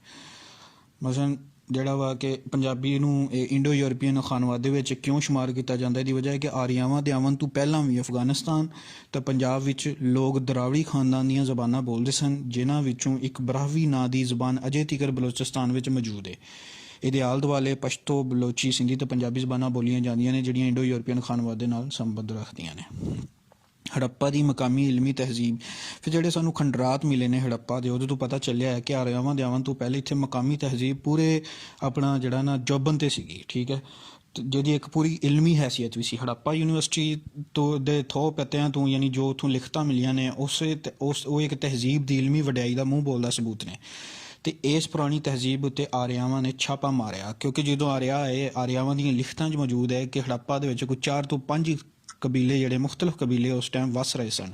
ਠੀਕ ਹੈ, ਉਹਨਾਂ ਨੇ ਇੱਥੇ ਆਰਿਆਵਾਂ ਨੇ ਛਾਪਾ ਮਾਰਿਆ, ਕਬਜ਼ਾ ਕਰ ਲਿਆ ਤੇ ਆਪਣੀ ਵਡਿਆਈ ਦਾ ਝੰਡਾ ਲਹਿਰਾਉਣ ਦੀ ਕੋਸ਼ਿਸ਼ ਕੀਤੀ। ਵਡਿਆਈ ਦਾ ਝੰਡਾ ਕਿੱਦਾਂ ਲਹਿਰਾਉਣ ਦੀ ਕੋਸ਼ਿਸ਼ ਕੀਤੀ ਕਿ ਉਹਨਾਂ ਨੇ ਆਪਣੀ ਲੈਂਗੁਏਜ ਜਿਹੜੀ ਸੀ ਸੰਸਕ੍ਰਿਤ, ਉਹਨੂੰ ਸੁਪਰੀਮ ਕੀਤਾ, ਉਹਨੂੰ ਸਭ ਤੋਂ ਜ਼ਿਆਦਾ ਜਿਹੜਾ ਵਾ ਇੱਜ਼ਤ ਦੇਣ ਦੀ ਕੋਸ਼ਿਸ਼ ਕੀਤੀ। ਆਰਿਆਈ ਨਸਲ ਦੇ ਸਿਆਸੀ ਇਕਤਦਾਰ ਪਰ ਉਹ ਮਕਾਮੀ ਤਹਿਜ਼ੀਬ ਤੇ ਜ਼ਬਾਨ ਹਮਲਾਵਰਾਂ ਦੇ ਅਸਰ ਨੂੰ ਕਬੂਲ ਕਰਕੇ ਮਕਾਮੀ ਲੋੜਾਂ ਪੂਰੀਆਂ ਕਰਨ ਲਈ ਅੱਗੇ ਵਧੀ। ਹਮੇਸ਼ਾ ਹੁੰਦਾ ਹੈ ਕਿ ਜਿੱਥੇ ਵੀ ਹਮਲਾਵਰ ਆਉਂਦਾ ਉਸ ਹਮਲਾਵਰ ਦੀ ਜ਼ੁਬਾਨ ਜਿਹੜੀ ਆ ਮਕਾਮੀ ਜ਼ੁਬਾਨ ਦੇ ਵਿੱਚ, ਤੇ ਉਸ ਹਮਲਾਵਰ ਦੀ ਜ਼ੁਬਾਨ ਦੇ ਵਿੱਚ ਲਫ਼ਜ਼ਾਂ ਦਾ ਦਾਨ ਪ੍ਰਦਾਨ ਹੁੰਦਾ ਵਾ। ਲਫ਼ਜ਼ ਇੱਕ ਦੂਸਰੇ ਦੇ ਨਾਲ ਜਿਹੜੇ ਵਟਾ ਹੋ ਜਾਂਦੇ ਨੇ। ਦੋਨੋਂ ਲੈਂਗੁਏਜਿਸ ਦੋ ਤਰਫਾ ਅਮਲ ਹੈ, ਦੋਨੋਂ ਲੈਂਗੁਏਜਿਸ ਇੱਕ ਦੂਸਰੇ ਦੇ ਲਫ਼ਜ਼ ਲੈ ਲੈਂਦੀਆਂ ਨੇ ਤੇ ਮਕਾਮੀ ਮੁਲਕੀ ਲੋੜਾਂ ਨੂੰ ਪੂਰੀਆਂ ਕਰਨ ਲਈ ਅੱਗੇ ਵੱਧਦੀਆਂ ਨੇ। ਸੰਸਕ੍ਰਿਤ ਤੇ ਅਬਨਸ਼ ਦਾ ਜਦੋਂ ਇਹ ਆਰਿਆਵਾਂ ਨੇ ਇੱਥੇ ਸੰਸਕ੍ਰਿਤ ਤੇ ਅਬਨਸ਼ ਦਾ ਕੀ ਤਾਲੁਕ ਹੈ ਜੀ ਕਿ ਜਦੋਂ ਆਰਿਆਵਾਂ ਨੇ ਇੱਥੇ ਆਪਣਾ ਕਬਜ਼ਾ ਕਰ ਲਿਆ, ਉਹਨਾਂ ਨੇ ਆਪਣੀ ਜ਼ੁਬਾਨ ਨੂੰ ਆਲਾ ਆਖਿਆ। ਠੀਕ ਹੈ, ਇਹ ਪਹਿਲਾ ਲਸਾਨੀ ਇਨਕਲਾਬ ਸੀ। ਸੰਸਕ੍ਰਿਤ ਨੇ ਆਪਣੀ ਇਲਮੀ ਵਡਿਆਈ ਨੂੰ ਮਨਾਉਣ ਲਈ ਮਕਾਮੀ ਬੋਲੀ ਨੂੰ ਅਪਭਰਨਸ਼ ਦਾ ਕੀ ਮਤਲਬ, ਯਾਨੀ ਜਿਹੜੀਆਂ ਮਕਾਮੀ ਜ਼ਬਾਨਾਂ ਸੀ ਉਹਨਾਂ ਨੇ ਕਿਹਾ ਇਹ ਅਪਭਰਨਸ਼ ਨੇ, ਯਾਨੀ ਟੁੱਟੀ ਭੱਜੀ ਬੋਲੀਆਂ। ਅਪਭਰਨਸ਼ ਦਾ ਮਤਲਬ ਹੀ ਇਹ ਹੈ ਵਿਗੜੀ ਹੋਈ ਬੋਲੀ, ਇਹ ਵਿਗੜੀਆਂ ਹੋਈਆਂ ਬੋਲੀਆਂ ਨੇ, ਇਹਦਾ ਨਾਂ ਦੇ ਦਿੱਤਾ। ਤੇ ਆਪਣੀ ਬੋਲੀ ਨੂੰ ਸੰਸਕ੍ਰਿਤ ਯਾਨੀ ਪਕੀਜ਼ਾ ਜ਼ੁਬਾਨ ਕਿਹਾ। ਆਪਣੀ ਬੋਲੀ ਉਹਨਾਂ ਦੀ ਵੈਦੀ ਸੀ, ਉਹਨੂੰ ਉਹਨਾਂ ਨੇ ਸੰਸਕ੍ਰਿਤ ਜਾਂ ਪਕੀਜ਼ਾ ਜ਼ੁਬਾਨ ਕਿਹਾ ਤੇ ਇਹਦੇ ਨਾਲ ਹੀ ਦੂਜੀਆਂ ਬੋਲੀਆਂ ਨੂੰ ਵੀ ਅਪਭਰਨਸ਼ ਦਾ ਦਰਜਾ ਦੇ ਦਿੱਤਾ। ਯਾਨੀ ਆਪਣੀ ਜ਼ੁਬਾਨ ਨੂੰ ਉਹਨਾਂ ਨੇ ਆਲਾ ਦਰਜਾ ਦੇਣ ਦੀ ਇੱਕ ਕੋਸ਼ਿਸ਼ ਕੀਤੀ ਆਰਿਆਵਾਂ ਨੇ। ਇਸ ਵਜ੍ਹਾ ਤੋਂ ਇਹ ਜ਼ੁਬਾਨਾਂ ਦੀਆਂ ਦੋ ਕੈਟਾਗਰੀਜ਼ ਬਣ ਗਈਆਂ। ਇੱਕ ਉਹਨਾਂ ਦੀ ਆਪਣੀ ਜ਼ੁਬਾਨ ਜਿਹਨੂੰ ਉਹਨਾਂ ਨੇ ਸੰਸਕ੍ਰਿਤ ਕਹਿ ਕੇ ਇੱਕ ਪਾਕੀਜ਼ਾ ਜ਼ੁਬਾਨ ਦਾ ਨਾਮ ਦਿੱਤਾ, ਸ਼ਾਇਸਤਾ ਜ਼ੁਬਾਨ ਦਾ ਨਾਮ ਦਿੱਤਾ, ਤਾਂ ਬਾਕੀ ਜਿਹੜੀਆਂ ਮਕਾਮੀ ਜ਼ੁਬਾਨਾਂ ਸੀ ਉਹਨਾਂ ਨੂੰ ਅਬਨਸ਼ ਦਾ ਨਾਮ ਦਿੱਤਾ, ਯਾਨੀ ਵਿਗੜੀਆਂ ਹੋਈਆਂ ਬੋਲੀਆਂ ਦਾ ਨਾਮ ਦਿੱਤਾ। ਫਿਰ ਅਸੀਂ ਹੈਡਿੰਗ ਲਿਖਾਂਗੇ ਜੀ ਪੰਜਾਬੀ ਦਾ ਸੰਸਕ੍ਰਿਤ ਤੋਂ ਅਲੱਗ ਮੋੜ ਦਾ ਖੁਰਾ। ਅਸੀਂ ਅਗਰ ਦੇਖੀਏ ਕਿ ਪੰਜਾਬੀ ਕਿਦੋਂ ਸੰਸਕ੍ਰਿਤ ਤੋਂ ਅਲੱਗਾ ਹੋਈ, ਮਸਲਨ ਅਗਰ ਇਹਨਾਂ ਦੇ ਜਿਹੜੇ ਪੁਰਾਣੇ ਵਿਦਵਾਨ ਨੇ ਉਹਨਾਂ ਦੀ ਗੱਲ ਮੰਨ ਵੀ ਲਈਏ ਕਿ ਪੰਜਾਬੀ ਸੰਸਕ੍ਰਿਤ ਤੋਂ ਨਿਕਲੀ ਹੈ, ਤਾਂ ਉਹਨਾਂ ਦੀ ਤਹਿਕੀਕ ਦੇ ਮੁਜਬ ਉਹ ਕਹਿੰਦੇ ਨੇ ਕਿ ਜੀ ਪੰਜਾਬੀ ਕਿਦੋਂ ਅਲੱਗਾ ਹੋਈ ਜਾਂ ਅਪਭਰਨਸ਼ ਦੀਆਂ ਜ਼ਬਾਨਾਂ ਕਿਦੋਂ ਅਲੱਗਾ ਹੋਈਆਂ ਕਿ ਜਦੋਂ ਆਰਿਆਵਾਂ ਨੇ ਕਬਜ਼ਾ ਕਰ ਲਿਆ, ਉਹਨਾਂ ਨੇ ਆਪਣੀ ਜ਼ਬਾਨ ਨੂੰ ਆਲਾ ਕਰਾਰ ਦਿੱਤਾ ਅਤੇ ਕੋਸ਼ਿਸ਼ ਕੀਤੀ ਕਿ ਲੋਕਾਂ ਨੂੰ, ਰਾਜਧਾਨੀ ਨੂੰ, ਪੂਰੀ ਰਿਆਸਤ ਨੂੰ ਸੰਸਕ੍ਰਿਤ ਅਪਣਾਉਣ 'ਤੇ ਮਜਬੂਰ ਕਰਨ। ਇਸ ਵਾਸਤੇ ਸਖਤ ਪਾਬੰਦੀ ਕਰਨ ਦੀ ਉਹਨਾਂ ਨੇ ਰਾਏ ਦਿੱਤੀ। ਉਸ ਵੇਲੇ 4 ਵੇਦਾਂ ਲਿਖੀਆਂ ਜਾ ਚੁੱਕੀਆਂ ਸਨ, ਰਗਵੇਦ ਵਗੈਰਾ। ਠੀਕ ਹੈ, ਤੇ ਸਾਰੀਆਂ ਨਸ਼ਰਤੀਆਂ, ਸਮਰਤੀਆਂ, ਸ਼ਾਸਤਰ, ਪੁਰਾਣ, ਤਮੰਨੂ, ਕਾਨੂੰਨ ਵਗੈਰਾ ਮੁਰਤਬ ਹੋ ਚੁੱਕੇ ਸਨ। ਮੁਖਤਲਿਫ ਕਿਤਾਬਾਂ ਨੇ, ਮਜ਼ਹਬੀ ਕਿਤਾਬਾਂ, ਕੁਛ ਅਖਲਾਕੀਆਤ ਦੀਆਂ ਕਿਤਾਬਾਂ ਜਿਨ੍ਹਾਂ ਨੂੰ ਫਲਸਫਾ, ਹਿਕਮਤ, ਮਜ਼ਹਬ, ਸਿਆਸਤ, ਤਿਬ, ਅਖਲਾਕ ਤੇ ਕਾਨੂੰਨ ਵਗੈਰਾ ਤੇ ਮੁਸੱਲਮ ਮੰਨ ਲਿਆ ਗਿਆ, ਯਾਨੀ ਇੱਕ ਅਥਾਰਟੀ ਮੰਨ ਲਿਆ ਗਿਆ। ਹਿੰਦੂਆਂ ਦੀਆਂ ਜਿਹੜੀਆਂ ਕਿਤਾਬਾਂ ਸੀ, ਮਨੂ ਸਮਰਿਤੀ ਦੀਆਂ ਦੂਜੀਆਂ ਵੇਦਕ ਲਿਖਤਾਂ ਨੂੰ ਪੜ੍ਹਨ ਤੋਂ ਬਾਅਦ ਸਾਫ਼ ਪਤਾ ਚੱਲਦਾ ਹੈ, ਇਹ ਮਨੂ ਸਮਰਿਤੀ ਤੇ ਦੂਜੀਆਂ ਵੇਦਕ ਲਿਖਤਾਂ ਜਿਹੜੀਆਂ 4 ਵੇਦ ਤੇ ਬਾਕੀ ਸਾਰੀਆਂ ਮਨੂ ਕਾਨੂੰਨ ਵਗੈਰਾ, ਇਹਨਾਂ ਨੂੰ ਪੜ੍ਹਨ ਤੋਂ ਬਾਅਦ ਸਾਫ਼ ਪਤਾ ਚੱਲਦਾ ਹੈ ਵੀ ਉਸ ਦੌਰਾਨ ਪੰਡਤਾਂ ਨੇ ਸਾਰੀ ਕੌਮ ਨੂੰ 4 ਵੱਡੀਆਂ ਜ਼ਾਤਾਂ ਬ੍ਰਾਹਮਣ, ਖਸ਼ਤਰੀ, ਵੇਸ਼ ਤੇ ਸ਼ੂਦਰ ਵਿੱਚ ਵੰਡ ਦਿੱਤਾ। ਅੱਜ ਵੀ ਇਹ ਤਬਕੇ ਜਿਹੜੇ ਹਿੰਦੁਸਤਾਨ ਦੇ ਵਿੱਚ ਰਾਇਜ ਨੇ, ਇਲਮ ਦਾ ਸਿੱਖਣਾ ਬ੍ਰਾਹਮਣਾਂ ਦੀ ਜ਼ਿੰਮੇਦਾਰੀ ਕਰਾਰ ਦਿੱਤਾ ਗਿਆ, ਮੁਲਕ ਦੀ ਹਿਫਾਜ਼ਤ ਖਸ਼ਤਰੀਆਂ ਦੀ ਜ਼ਿੰਮੇਦਾਰੀ ਹੋਇਆ, ਤਜਾਰਤ ਤੇ ਜ਼ਰਾਤ ਵੇਸ਼ਾਂ ਦੀ ਜ਼ਿੰਮੇਦਾਰੀ ਕਰਾਰ ਦਿੱਤਾ ਗਿਆ ਤੇ ਸ਼ੂਦਰਾਂ ਨੂੰ ਇਹਨਾਂ ਤਿੰਨਾਂ ਕੌਮਾਂ ਦੀ ਖਿਦਮਤ ਦਿੱਤੀ ਗਈ। ਸਭ ਤੋਂ ਲੋਐਸਟ ਕਾਸਟ ਸ਼ੂਦਰ ਬਣਾਈ ਗਈ। ਇਸ ਇਲਮੀ ਪਾਬੰਦੀ ਦਾ ਨਤੀਜਾ ਕੀ ਹੋਇਆ ਕਿ ਉਹਨਾਂ ਨੇ ਜਦੋਂ ਆਪਣੀ ਜ਼ਬਾਨ ਨੂੰ ਆਲਾ ਕਰਾਰ ਦੇ ਕੇ ਸਿਰਫ ਬ੍ਰਾਹਮਣਾਂ ਤੱਕ ਕਿ ਇਲਮ ਦਾ ਸਿੱਖਣਾ ਬ੍ਰਾਹਮਣਾਂ ਤੱਕ ਮਹਿਦੂਦ ਕਰ ਦਿੱਤਾ ਕਿ ਸਿਰਫ ਬ੍ਰਾਹਮਣ ਜਿਹੜੇ ਨੇ ਉਹ ਇਲਮ ਸਿੱਖਣਗੇ, ਉਹ ਇਸ ਸੰਸਕ੍ਰਿਤ ਨੂੰ ਪੜ੍ਹਨਗੇ, ਸਿੱਖਣਗੇ, ਦੀਆਂ ਕਿਤਾਬਾਂ ਪੜ੍ਹਨਗੇ। ਇਸ ਇਲਮੀ ਪਾਬੰਦੀ ਦਾ ਨਤੀਜਾ ਇਹ ਹੋਇਆ ਵੀ ਸੰਸਕ੍ਰਿਤ ਚੋਖੀ ਮਹਿਦੂਦ ਹੋ ਕੇ ਇੱਕ ਖਾਸ ਹਲਕੇ ਵਿੱਚ ਘੇਰ ਗਈ, ਸਿਰਫ ਬ੍ਰਾਹਮਣਾਂ ਤੱਕ ਰਹਿ ਗਈ। ਮਕਾਮੀ ਲੋਕਾਂ ਨਾਲ ਤਾਂ ਪਹਿਲਾਂ ਹੀ ਇਹਦਾ ਤਾਲੁਕ ਨਹੀਂ ਸੀ ਤੇ ਹੁਣ ਤਾਂ ਸਿਰਫ ਖਾਲਸਾਂ ਲਈ ਹੀ ਰਹਿ ਗਈ ਸੀ, ਖਾਸਾਂ ਲਈ ਰਹਿ ਗਈ। ਸਿੱਟੇ ਦੇ ਤੌਰ 'ਤੇ ਕੀ ਹੋਇਆ ਕਿ ਮਹਾਭਾਰਤ, ਰਾਮਾਇਣ ਵਗੈਰਾ ਜਿਹੜੀਆਂ ਲਿਖੀਆਂ ਗਈਆਂ ਨੇ, ਠੀਕ ਹੈ, ਇਹਦੇ ਵਿੱਚ ਰਾਮਾਇਣ ਵਿੱਚ 1,10,000 ਸ਼ੇਰ ਮਿਲਦੇ ਨੇ ਜਿਹੜੀ 7 ਹਿੱਸਿਆਂ 'ਤੇ ਮੁਸ਼ਤਮਿਲ ਹੈ। ਅਤੇ ਸਾਈਂ ਤੁਲਸੀਦਾਸ ਨੇ ਅਕਬਰ ਬਾਦਸ਼ਾਹ ਦੇ ਸਮੇਂ ਇਹਦਾ ਹਿੰਦੀ ਵਿੱਚ ਤਰਜਮਾ ਕੀਤਾ। ਇਹ ਸਿਰਫ ਇੱਕ ਹੀ ਐਸੀ ਕਿਤਾਬ ਪੈਦਾ ਹੋ ਸਕੀ, ਬਹੁਤ ਜ਼ਿਆਦਾ ਸਮੇਂ ਦੇ ਵਿੱਚ ਹੋਰ ਕੋਈ ਬਹੁਤ ਜ਼ਿਆਦਾ ਸਾਨੂੰ ਲਿਖਤਾਂ ਸੰਸਕ੍ਰਿਤ ਦੇ ਵਿੱਚ ਨਹੀਂ ਮਿਲਦੀਆਂ ਸਿਵਾਏ ਰਾਮਾਇਣ ਤੋਂ। ਲੰਮੀ ਹੁਕਮਰਾਨੀ ਦਾ ਫਿਰ ਇਹ ਬਹੁਤ ਸਾਰੀ ਆਰਿਆਵਾਂ ਦੀ ਜਿਹੜੀ ਹੁਕਮਰਾਨੀ ਸੀ ਉਹ ਕਾਫੀ ਸਾਲ ਤੱਕ ਕਾਇਮ ਰਹੀ, ਕਾਫੀ ਸਾਲਾਂ ਤੱਕ। ਇਹਨਾਂ ਸਾਲਾਂ ਦੀ ਲੰਮੀ ਹੁਕਮਰਾਨੀ ਦਾ ਸਿਲਸਿਲਾ ਜਿਹੜਾ ਸੀ ਉਹ ਆਰੀਆਂ ਲੋਕਾਂ ਨੂੰ ਇਸ ਮਕਾਮ 'ਤੇ ਲੈ ਆਇਆ ਕਿ ਆਪਣੇ ਆਪ ਨੂੰ ਆਲਾ ਤੇ ਅਰਫਾ ਸਮਝਣ ਲੱਗ ਗਏ। ਮੁਲਕੀ ਹੁਕਮਰਾਨ ਸਮਝ ਕੇ ਬਹੁਤ ਆਪਣੇ ਆਪ ਨੂੰ ਆਲਾ ਚੀਜ਼ ਸਮਝਣ ਲੱਗ ਗਏ। ਮਹਿਲਾਂ ਤੱਕ ਮਹਿਦੂਦ ਹੋ ਗਏ। ਆਮ ਲੋਕਾਂ ਨਾਲ ਵਰਤਾਰਾ ਉਹਨਾਂ ਦਾ ਜਿਹੜਾ ਬਹੁਤ ਘੱਟ ਗਿਆ, ਵੱਖਰੇ ਰਹਿਣ ਲੱਗ ਗਏ। ਉਹਨਾਂ ਤੋਂ ਮੂੰਹ ਵਟਾਉਣ ਲੱਗ ਗਏ, ਜਿਸ ਪਾਰੋਂ ਇਹਦਾ ਜ਼ਬਾਨ ਦਾ ਪਿੱਧਰ ਹੋਰ ਲਮੇਰਾ ਹੋ ਗਿਆ, ਯਾਨੀ ਸੰਸਕ੍ਰਿਤ ਹੋਰ ਮਹਿਦੂਦ ਹੋ ਗਈ। ਠੀਕ ਹੈ, ਤੇ ਅਬਨਸ਼ ਜ਼ਬਾਨਾਂ ਜਿਹੜੀਆਂ ਸੀ ਉਹ ਆਪਣੀ ਰਾਵਾਂ 'ਤੇ ਚੋਖੀ ਆਜ਼ਾਦੀ ਨਾਲ ਅਬਨਸ਼ ਜਿਹੜੀਆਂ ਮਕਾਮੀ ਜ਼ਬਾਨਾਂ ਸੀ, ਜਿਹੜੀਆਂ ਵਿਗੜੀਆਂ ਹੋਈਆਂ ਜਾਂ ਟੁੱਟੀਆਂ ਭੱਜੀਆਂ ਬੋਲੀਆਂ ਸਨ, ਜਿਹਨੂੰ ਸੰਸਕ੍ਰਿਤ, ਜਿਹਨੂੰ ਖੁਦ ਇਹਨਾਂ ਨੇ ਆਰਿਆਵਾਂ ਨੇ ਅਬਨਸ਼ ਦਾ ਨਾਮ ਦਿੱਤਾ ਸੀ, ਉਹ ਨਤੀਜੇ ਦੇ ਤੌਰ 'ਤੇ ਆਪਣੀ ਆਜ਼ਾਦੀ ਦੀ ਰਾਹ 'ਤੇ ਟੁਰ ਪਈਆਂ। ਉਹ ਆਜ਼ਾਦੀ ਦੇ ਰਾਹ ਤੇ ਟੁਰਨ ਦਾ ਮਤਲਬ ਕੀ ਹੋਇਆ ਕਿ ਉਹਨਾਂ ਨੂੰ ਸਾਹ ਮਿਲ ਗਿਆ, ਉਹਨਾਂ 'ਚ ਇੱਕ ਜ਼ਿੰਦਗੀ ਆ ਗਈ। ਕਿਉਂਕਿ ਆਮ ਲੋਕਾਂ ਦੀ ਜ਼ਿੰਦਗੀ ਦੇ ਬਾਰੇ 'ਚ ਉਹੀ ਜ਼ਬਾਨਾਂ, ਆਪਣਾ ਆਮ ਰੋਜ਼ਮਰਾ ਦੀ ਬੋਲਚਾਲ 'ਚ ਵੀ ਉਹੀ ਜ਼ਬਾਨਾਂ ਇਸਤੇਮਾਲ ਹੋ ਰਹੀਆਂ ਸਨ। ਆਮ ਲੋਕਾਂ ਦੀ ਜ਼ਿੰਦਗੀ ਦੀ ਤਹਿਰੀਕ ਵੀ ਉਹੀ ਜ਼ਬਾਨਾਂ ਬਣੀਆਂ ਅਤੇ ਇਹਨਾਂ ਜ਼ਬਾਨਾਂ ਦੀ ਅਦਬੀ ਅਤੇ ਇਲਮੀ ਆਪ ਪਿਆਰੀ ਹੋਣ ਲੱਗ ਗਈ। ਦਿਨ ਰਾਤ ਜਿਹੜਾ ਨਾ ਦਿਨ ਦੁਗਣੀ ਰਾਤ ਚੁਗਣੀ ਤਰੱਕੀ ਹੋਣ ਲੱਗ ਗਈ ਇਹਨਾਂ ਜ਼ਬਾਨਾਂ ਦੇ ਵਿੱਚ। ਉਹ ਢੇਰ ਲਫ਼ਜ਼ਾਂ ਅਤੇ ਮਾਨਵੀ ਸਾਂਝਾਂ ਦੇ ਬਾਵਜੂਦ ਸੰਸਕ੍ਰਿਤ ਤੋਂ ਇੰਜ ਪਰਾਂ ਹੁੰਦੀਆਂ ਗਈਆਂ। ਹਾਲਾਂਕਿ ਲਫ਼ਜ਼ਾਂ ਦੀ ਸਾਂਝ ਸੀਗੀ, ਮਾਨਵੀ ਸਾਂਝ ਵੀ ਸੀਗੀ, ਲੇਕਿਨ ਇਹ ਅਬਨਸ਼ ਜ਼ਬਾਨਾਂ ਸੰਸਕ੍ਰਿਤ ਤੋਂ ਪਰਾਂ ਹੁੰਦੀਆਂ ਗਈਆਂ ਕਿਉਂਕਿ ਸੰਸਕ੍ਰਿਤ ਨੂੰ ਮਹਿਦੂਦ ਕਰ ਦਿੱਤਾ ਗਿਆ ਸੀ। ਫਿਰ ਪਾਣਨੀ ਨੇ ਜਿਹੜੀ ਗ੍ਰਾਮਰ ਲਿਖ ਕੇ ਉਹਨੂੰ ਕੈਦ ਕਰ ਦਿੱਤਾ ਸੀ ਕਿ ਸੰਸਕ੍ਰਿਤ ਜਿਹੜੀ ਉਹ ਵੱਟ ਨਹੀਂ ਸਕਦੀ, ਯਾਨੀ ਉਹਦੇ 'ਚ ਕੋਈ ਤਬਦੀਲੀ ਨਹੀਂ ਪੈਦਾ ਹੋ ਸਕਦੀ। ਉਹਦੀ ਵਜ੍ਹਾ ਤੋਂ ਇਹ ਜਿਹੜੀਆਂ ਜ਼ੁਬਾਨਾਂ ਦੂਜੀਆਂ ਸੀਗੀਆਂ, ਮਕਾਮੀ ਜ਼ਬਾਨਾਂ ਸੀਗੀਆਂ, ਉਹ ਜਿਹੜੀਆਂ ਆਜ਼ਾਦੀ ਦੇ ਨਾਲ ਆਪਣੀ ਰਾਹ 'ਤੇ ਟੁਰ ਪਈਆਂ, ਜਦਕਿ ਸੰਸਕ੍ਰਿਤ ਇੱਕ ਜਮਦ ਜ਼ਬਾਨ ਬਣ ਚੁੱਕੀ ਸੀ। ਹਾਂ, ਅਲਬੱਤਾ ਸੰਸਕ੍ਰਿਤ ਵਿੱਚ ਕੁਝ ਲਫ਼ਜ਼ ਇੰਝ ਚੜ੍ਹਾਵੇ ਚੜ੍ਹ ਗਏ ਜਿਵੇਂ ਉਹਨੇ ਪੰਜਾਬੀ ਤੋਂ ਉਧਾਰ ਲੈ ਕੇ ਆਪਣੀ ਤਰਕੀਬੀ ਸ਼ਕਲ ਵਿੱਚ ਢਾਲ ਲਏ। ਮਸਲਾਂ ਇੱਥੇ ਇਹਦਾ ਕਹਿਣ ਦਾ ਮਕਸਦ ਇਹ ਆ ਕਿ ਕੁਝ ਲਫ਼ਜ਼ ਐਸੇ ਨੇ ਜਿਹੜੇ ਮਕਾਮੀ ਕਬੀਲਿਆਂ ਅਤੇ ਆਰਿਆਵਾਂ ਵਿੱਚ ਸਦੀਆਂ ਇਕੱਠੇ ਰਹਿਣ ਦੇ ਬਾਵਜੂਦ ਕੁਝ ਲਫ਼ਜ਼ਾਂ ਦਾ ਦਾਨ ਪ੍ਰਦਾਨ ਹੋਇਆ। ਕੁਝ ਲਫ਼ਜ਼ ਪੰਜਾਬੀ ਤੋਂ ਸੰਸਕ੍ਰਿਤ ਵਿੱਚ ਚਲੇ ਗਏ, ਕੁਝ ਸੰਸਕ੍ਰਿਤ ਤੋਂ ਪੰਜਾਬੀ 'ਚ ਆ ਗਏ। ਹੁਣ ਅਸੀਂ ਉਹਨਾਂ ਲਫ਼ਜ਼ਾਂ ਦਾ ਜਿਹੜਾ ਵਾ ਉਹ ਦੇਖਦੇ ਹਾਂ ਕਿ ਉਹ ਲਫ਼ਜ਼ ਕਿਹੜੇ ਕਿਹੜੇ ਨੇ। ਮਸਲਾਂ ਅਗਰ ਇਨਸਾਨੀ ਅਤੇ ਹਵਾਨੀ ਪਿੰਡੇ ਦੇ ਅੰਗਾਂ ਦੇ ਮਿਲਦੇ ਜੁਲਦੇ ਲਫ਼ਜ਼, ਇਨਸਾਨੀ ਅਤੇ ਹਵਾਨੀ ਪਿੰਡੇ ਦੇ ਮੁਖਤਲਿਫ ਜਿਹੜੇ ਹਿੱਸੇ ਨੇ, ਜਿਸਮ ਦੇ ਮੁਖਤਲਿਫ ਹਿੱਸੇ, ਇਹਨਾਂ ਦੇ ਮਿਲਦੇ ਜੁਲਦੇ ਲਫ਼ਜ਼ ਮਤਲਬ ਪੰਜਾਬੀ 'ਚ ਅਸੀਂ ਮੁੱਠ ਕਹਿੰਦੇ ਹਾਂ, ਸੰਸਕ੍ਰਿਤ ਵਿੱਚ ਮੁਸ਼ਟ ਕਹਿੰਦੇ ਆ। ਪੰਜਾਬੀ 'ਚ ਅਸੀਂ ਦੰਦ ਕਹਿੰਦੇ ਹਾਂ, ਸੰਸਕ੍ਰਿਤ ਵਿੱਚ ਦੰਤ ਕਹਿੰਦੇ ਨੇ ਤੇ ਇਹਦੇ ਨਾਲ। ਪੰਜਾਬੀ 'ਚ ਬਾਂਹ ਵਾ, ਸੰਸਕ੍ਰਿਤ ਵਿੱਚ ਬਾਹੂ ਆ। ਪੰਜਾਬੀ 'ਚ ਜੀਭ ਆ, ਸੰਸਕ੍ਰਿਤ ਵਿੱਚ ਜੈਬਾ ਵਾ। ਪੰਜਾਬੀ ਵਿੱਚ ਹੱਥ ਆ, ਸੰਸਕ੍ਰਿਤ ਵਿੱਚ ਹਸਤ ਆ। ਪੰਜਾਬੀ 'ਚ ਰੱਤ ਆ, ਖੂਨ ਜਿਹਨੂੰ ਕਹਿੰਦੇ ਆ, ਠੀਕ ਹੈ, ਸੰਸਕ੍ਰਿਤ ਵਿੱਚ ਰਕਤ ਆ। ਪੰਜਾਬੀ 'ਚ ਥਨ ਆ, ਸੰਸਕ੍ਰਿਤ ਵਿੱਚ ਅਸਥਨ ਆ। ਇਹ ਉਹ ਲਫ਼ਜ਼ ਨੇ ਜਿਹੜੇ ਇਨਸਾਨੀ ਅਤੇ ਹਵਾਨੀ ਪਿੰਡੇ ਦੇ ਅੰਗਾਂ ਦੇ ਮਿਲਦੇ ਜੁਲਦੇ ਲਫ਼ਜ਼ ਨੇ। ਉਸ ਤੋਂ ਬਾਅਦ ਅੰਗ ਸਾਕ ਦੇ ਮਿਲਦੇ ਜੁਲਦੇ ਲਫ਼ਜ਼, ਯਾਨੀ ਰਿਸ਼ਤੇਦਾਰਾਂ ਦੇ ਮਿਲਦੇ ਜੁਲਦੇ, ਰਿਸ਼ਤਿਆਂ ਦੇ ਮੁਖਤਲਿਫ ਰਿਸ਼ਤਿਆਂ ਦੇ। ਅੰਮਾ ਪੰਜਾਬੀ ਦਾ ਲਫ਼ਜ਼ ਹੈ, ਸੰਸਕ੍ਰਿਤ ਵਿੱਚ ਅੰਬਾ ਕਿਹਾ ਜਾਂਦਾ। ਮਾਈ ਲਫ਼ਜ਼ ਹੈ ਪੰਜਾਬੀ ਦਾ, ਸੰਸਕ੍ਰਿਤ ਵਿੱਚ ਮਾਇਰੀ ਹੈ। ਭਰਾ ਲਫ਼ਜ਼ ਹੈ ਪੰਜਾਬੀ ਦਾ, ਸੰਸਕ੍ਰਿਤ ਵਿੱਚ ਭਰਾਤਰੀ। ਦੋਤਰੀ। ਬਨੇਵਾ, ਭਗਨੀਜਾ। ਬਨੇਵਾ ਪੰਜਾਬੀ ਦਾ, ਬਣੀਵਾ ਅਤੇ ਸੰਸਕ੍ਰਿਤ ਵਿੱਚ ਭਗਨੀਜਾ। ਜਵਾਈ ਹੈ ਪੰਜਾਬੀ ਦਾ ਲਫ਼ਜ਼, ਜਾਮਾਤਰੀ ਹੈ ਸੰਸਕ੍ਰਿਤ ਵਿੱਚ। ਸੱਸ ਪੰਜਾਬੀ 'ਚ ਕਿਹਾ ਜਾਂਦਾ, ਸੰਸਕ੍ਰਿਤ ਵਿੱਚ ਸ਼ੂਸ਼ ਕਿਹਾ ਜਾਂਦਾ। ਪੰਜਾਬੀ ਵਿੱਚ ਪੁੱਤਰ ਹੈ, ਸੰਸਕ੍ਰਿਤ ਵਿੱਚ ਪੁੱਤਰਾ ਵਾ। ਪੰਜਾਬੀ ਵਿੱਚ ਭਤੀਜਾ ਵਾ, ਸੰਸਕ੍ਰਿਤ ਵਿੱਚ ਭਰਾਤੀਜਾ ਵਾ। ਇਸੇ ਤਰ੍ਹਾਂ ਪੰਜਾਬੀ 'ਚ ਦੋਤਰਾ ਅਤੇ ਸੰਸਕ੍ਰਿਤ ਵਿੱਚ ਵੀ ਦੋਤਰਾ ਹੈ। ਪੰਜਾਬੀ ਵਿੱਚ ਨਨਾਣ ਹੈ ਅਤੇ ਸੰਸਕ੍ਰਿਤ ਵਿੱਚ ਨਨਾਂਦਰੀ ਹੈ। ਜ਼ਮੀਨ ਅਤੇ ਅਸਮਾਨੀ ਸ਼ੈਵਾਂ ਦੇ ਮਿਲਦੇ ਜੁਲਦੇ ਅਲਫਾਜ਼, ਯਾਨੀ ਸਾਡੀ ਨੇਚਰ ਤੋਂ ਰਿਲੇਟਡ। ਪੰਜਾਬੀ ਵਿੱਚ ਭਵੀ ਹੈ, ਜ਼ਮੀਨ ਨੂੰ ਕਿਹਾ ਜਾਂਦਾ। ਸੰਸਕ੍ਰਿਤ ਵਿੱਚ ਭੂਮੀ ਕਿਹਾ ਜਾਂਦਾ। ਪੰਜਾਬੀ ਵਿੱਚ ਅੱਗ ਕਹਿੰਦੇ ਆ, ਸੰਸਕ੍ਰਿਤ ਵਿੱਚ ਅਗਨੀ ਕਿਹਾ ਜਾਂਦਾ। ਪੰਜਾਬੀ ਵਿੱਚ ਪੂਰਬ ਹੈ, ਸੰਸਕ੍ਰਿਤ ਵਿੱਚ ਪੂਰੂ ਹੈ। ਪੰਜਾਬੀ ਵਿੱਚ ਪੱਛਮ ਹੈ, ਸੰਸਕ੍ਰਿਤ ਵਿੱਚ ਪਸ਼ਚਮ ਹੈ, ਯਾਨੀ ਮਗਰਬ। ਪੂਰਬ ਮਸ਼ਰਕ, ਪੱਛਮ ਜਿਹੜਾ ਮਗਰਬ। ਪੰਜਾਬੀ ਵਿੱਚ ਭਾ ਕਹਿੰਦੇ ਆ, ਸੰਸਕ੍ਰਿਤ ਵਿੱਚ ਵੀ ਭਾ। ਪੰਜਾਬੀ ਵਿੱਚ ਚੰਨ ਹੈ, ਸੰਸਕ੍ਰਿਤ ਵਿੱਚ ਚੰਦਰ ਹੈ। ਪੰਜਾਬੀ ਵਿੱਚ ਦੱਖਣ ਹੈ, ਜਨੂਬ ਨੂੰ ਦੱਖਣ ਕਹਿੰਦੇ ਸੀਮਤ। ਸੰਸਕ੍ਰਿਤ ਵਿੱਚ ਦਕਸ਼ਣ ਹੈ। ਪੰਜਾਬੀ ਵਿੱਚ ਉੱਤਰ ਹੈ, ਸ਼ਮਾਲ ਨੂੰ ਉੱਤਰ ਕਿਹਾ ਜਾਂਦਾ। ਸੰਸਕ੍ਰਿਤ ਵਿੱਚ ਅੱਤਰ ਭਾਗ ਹੈ। ਪੰਜਾਬੀ ਵਿੱਚ ਦਿਨ ਆ ਅਤੇ ਸੰਸਕ੍ਰਿਤ ਵਿੱਚ ਦੈਂ ਵਾ। ਇਹ ਮੁਖਤਲਿਫ ਲਫ਼ਜ਼ ਜਿਹੜੇ ਨੇਚਰ ਦੇ ਮੁਤਲਕ ਹੈ। ਫਿਰ ਖਾਣ ਪੀਣ ਦੀਆਂ ਅਸ਼ਿਆਵਾਂ ਦੇ ਮਿਲਦੇ ਜੁਲਦੇ ਲਫ਼ਜ਼ ਨੇ। ਪੰਜਾਬੀ 'ਚ ਤਰੈ ਆ ਜਾਂਦਾ, ਸੰਸਕ੍ਰਿਤ ਵਿੱਚ ਤਰਸ਼ ਆ ਜਾਂਦਾ। ਪੰਜਾਬੀ ਵਿੱਚ ਚੂਲਾ ਵਾ, ਸੰਸਕ੍ਰਿਤ ਵਿੱਚ ਚੁਲਕ ਆ। ਪੰਜਾਬੀ 'ਚ ਮੱਝ, ਸੰਸਕ੍ਰਿਤ ਵਿੱਚ ਮੈਸ਼ੀ। ਪੰਜਾਬੀ ਵਿੱਚ ਖੇਤਰ ਹੈ ਅਤੇ ਸੰਸਕ੍ਰਿਤ ਵਿੱਚ ਅਕਸ਼ੇਤਰਮ ਆ। ਪੰਜਾਬੀ ਵਿੱਚ ਗਾਂ, ਸੰਸਕ੍ਰਿਤ ਵਿੱਚ ਗੱਥ। ਇਹ ਮੁਖਤਲਿਫ ਲਫ਼ਜ਼। ਪੰਜਾਬੀ 'ਚ ਦਾਤਰੀ, ਸੰਸਕ੍ਰਿਤ ਵਿੱਚ ਦਾਤਮ। ਇਹਦੀ ਮੁੱਕਦੀ ਗੱਲ ਕੀ ਹੈ ਜੀ? ਮੁੱਕਦੀ ਗੱਲ ਇਹ ਕਿ ਇਹ ਲਫ਼ਜ਼ ਜਿਹੜੇ ਨੇ ਦੋਨਾਂ ਜ਼ੁਬਾਨਾਂ 'ਚ ਮਿਲਦੇ ਜੁਲਦੇ ਪਾਏ ਜਾਂਦੇ ਨੇ ਅਤੇ ਇਹ ਜਿਹੜਾ ਲਫ਼ਜ਼ੀ ਸਾਂਝ ਹੈ ਪੰਜਾਬੀ 'ਚ ਅਤੇ ਸੰਸਕ੍ਰਿਤ 'ਚ, ਇਹ ਦੋ ਤਰਫਾ ਹੈ। ਮਕਾਮੀ ਕਬੀਲਿਆਂ ਦੀਆਂ ਜ਼ੁਬਾਨਾਂ ਤੋਂ ਵੀ ਸੰਸਕ੍ਰਿਤ ਨੇ ਲਫ਼ਜ਼ ਕਬੂਲ ਕੀਤੇ ਅਤੇ ਸੰਸਕ੍ਰਿਤ ਤੋਂ ਮਕਾਮੀ ਕਬੀਲਿਆਂ ਨੇ ਵੀ ਲਫ਼ਜ਼ ਕਬੂਲ ਕੀਤੇ। ਯਾਨੀ ਪੰਜਾਬੀ ਤੋਂ ਲਫ਼ਜ਼ ਸੰਸਕ੍ਰਿਤ 'ਚ ਗਏ, ਸੰਸਕ੍ਰਿਤ ਤੋਂ ਪੰਜਾਬੀ ਵਿੱਚ ਆਏ। ਇਸ ਵਜ੍ਹਾ ਤੋਂ ਦੋਨਾਂ ਜ਼ੁਬਾਨਾਂ 'ਚ ਸਾਨੂੰ ਮਿਲਦੇ ਜੁਲਦੇ ਲਫ਼ਜ਼ ਲੱਭਦੇ ਨੇ। ਲੇਕਿਨ ਅਗਰ ਅਸੀਂ ਗ੍ਰਾਮਰ ਦੇ ਲਿਹਾਜ਼ ਨਾਲ ਦੇਖੀਏ ਤਾਂ ਗ੍ਰਾਮਰ ਦੇ ਜਿਹੜੇ ਅਸੂਲ ਹੈ, ਜਿਹੜੀ ਨਹਿਵੀ ਬਣਤਰ ਹੈ, ਬਨਾਵਟ ਹੈ ਲਫ਼ਜ਼ਾਂ ਦੀ ਜਾਂ ਫਿਕਰਿਆਂ ਬਣਾਉਣ ਦਾ ਜਿਹੜਾ ਅਸੂਲ ਹੈ, ਉਹ ਪੰਜਾਬੀ ਦਾ ਬਿਲਕੁਲ ਵੱਖਰਾ ਵਾ। ਪੰਜਾਬੀ ਦਾ ਲਹਿਜਾ ਵੱਖਰਾ ਹੈ। ਸੰਸਕ੍ਰਿਤ ਦਾ ਲਹਿਜਾ ਜਿਹੜਾ ਸ਼ਾਇਸਤਾ ਵਾ, ਮਿੱਠਾ ਵਾ। ਪੰਜਾਬੀ ਦਾ ਲਹਿਜਾ ਥੋੜ੍ਹਾ ਬਾਰੋਬ ਆ, ਵਜ਼ਨੀ ਆ, ਠੀਕ ਹੈ। ਇਹ ਚੀਜ਼ਾਂ ਜਿਹੜੀਆਂ ਪੰਜਾਬੀ ਨੂੰ ਇੱਕ ਅਲੱਗਾ ਜ਼ੁਬਾਨ ਦਾ ਦਰਜਾ ਦਿੰਦੀਆਂ ਨੇ। ਹਾਂ, ਅਲਬੱਤਾ ਸਦੀਆਂ ਇਕੱਠੇ ਰਹਿਣ ਦੇ ਇਹਨਾਂ ਕੌਮਾਂ ਦੇ, ਪੰਜਾਬੀ ਕੌਮ ਦੇ ਅਤੇ ਆਰੀਆਵਾਂ ਦੇ ਸਦੀਆਂ ਇਕੱਠੇ ਰਹਿਣ ਦੇ ਬਾਵਜੂਦ ਦਾ ਸਬਬ ਇਹ ਬਣਿਆ, ਉਹਦਾ ਮੌਜਬ ਇਹ ਬਣਿਆ ਕਿ ਲਫ਼ਜ਼ਾਂ ਦੀ ਸਾਂਝ ਹੋ ਗਈ। ਲੇਕਿਨ ਅਸੀਂ ਇਹ ਨਹੀਂ ਕਹਿ ਸਕਦੇ ਕਿ ਸੰਸਕ੍ਰਿਤ ਨੇ ਜ਼ਰੂਰ ਇਹਦੇ 'ਤੇ ਅਸਰ ਪਾਇਆ ਪੰਜਾਬੀ ਜ਼ੁਬਾਨ ਦੇ ਉੱਤੇ। ਬਹੁਤ ਸਾਰੇ ਲਫ਼ਜ਼ ਸੰਸਕ੍ਰਿਤ ਦੇ ਪੰਜਾਬੀ ਵਿੱਚ ਆ ਗਏ, ਲੇਕਿਨ ਸੰਸਕ੍ਰਿਤ ਤੋਂ ਪੰਜਾਬੀ ਨਹੀਂ ਨਿਕਲੀ। ਪਹਿਲਾ ਟੌਪਿਕ ਵੀ ਅਸੀਂ ਇਹ ਕਰ ਚੁੱਕੇ ਹਾਂ ਕਿ ਸੰਸਕ੍ਰਿਤ ਤੋਂ ਪੰਜਾਬੀ ਨਹੀਂ ਨਿਕਲੀ, ਬਲਕਿ ਪੰਜਾਬੀ ਮੁੱਢ ਕਦੀਮ ਤੋਂ ਇੱਥੇ ਬੋਲੀ ਜਾ ਰਹੀ ਹੈ।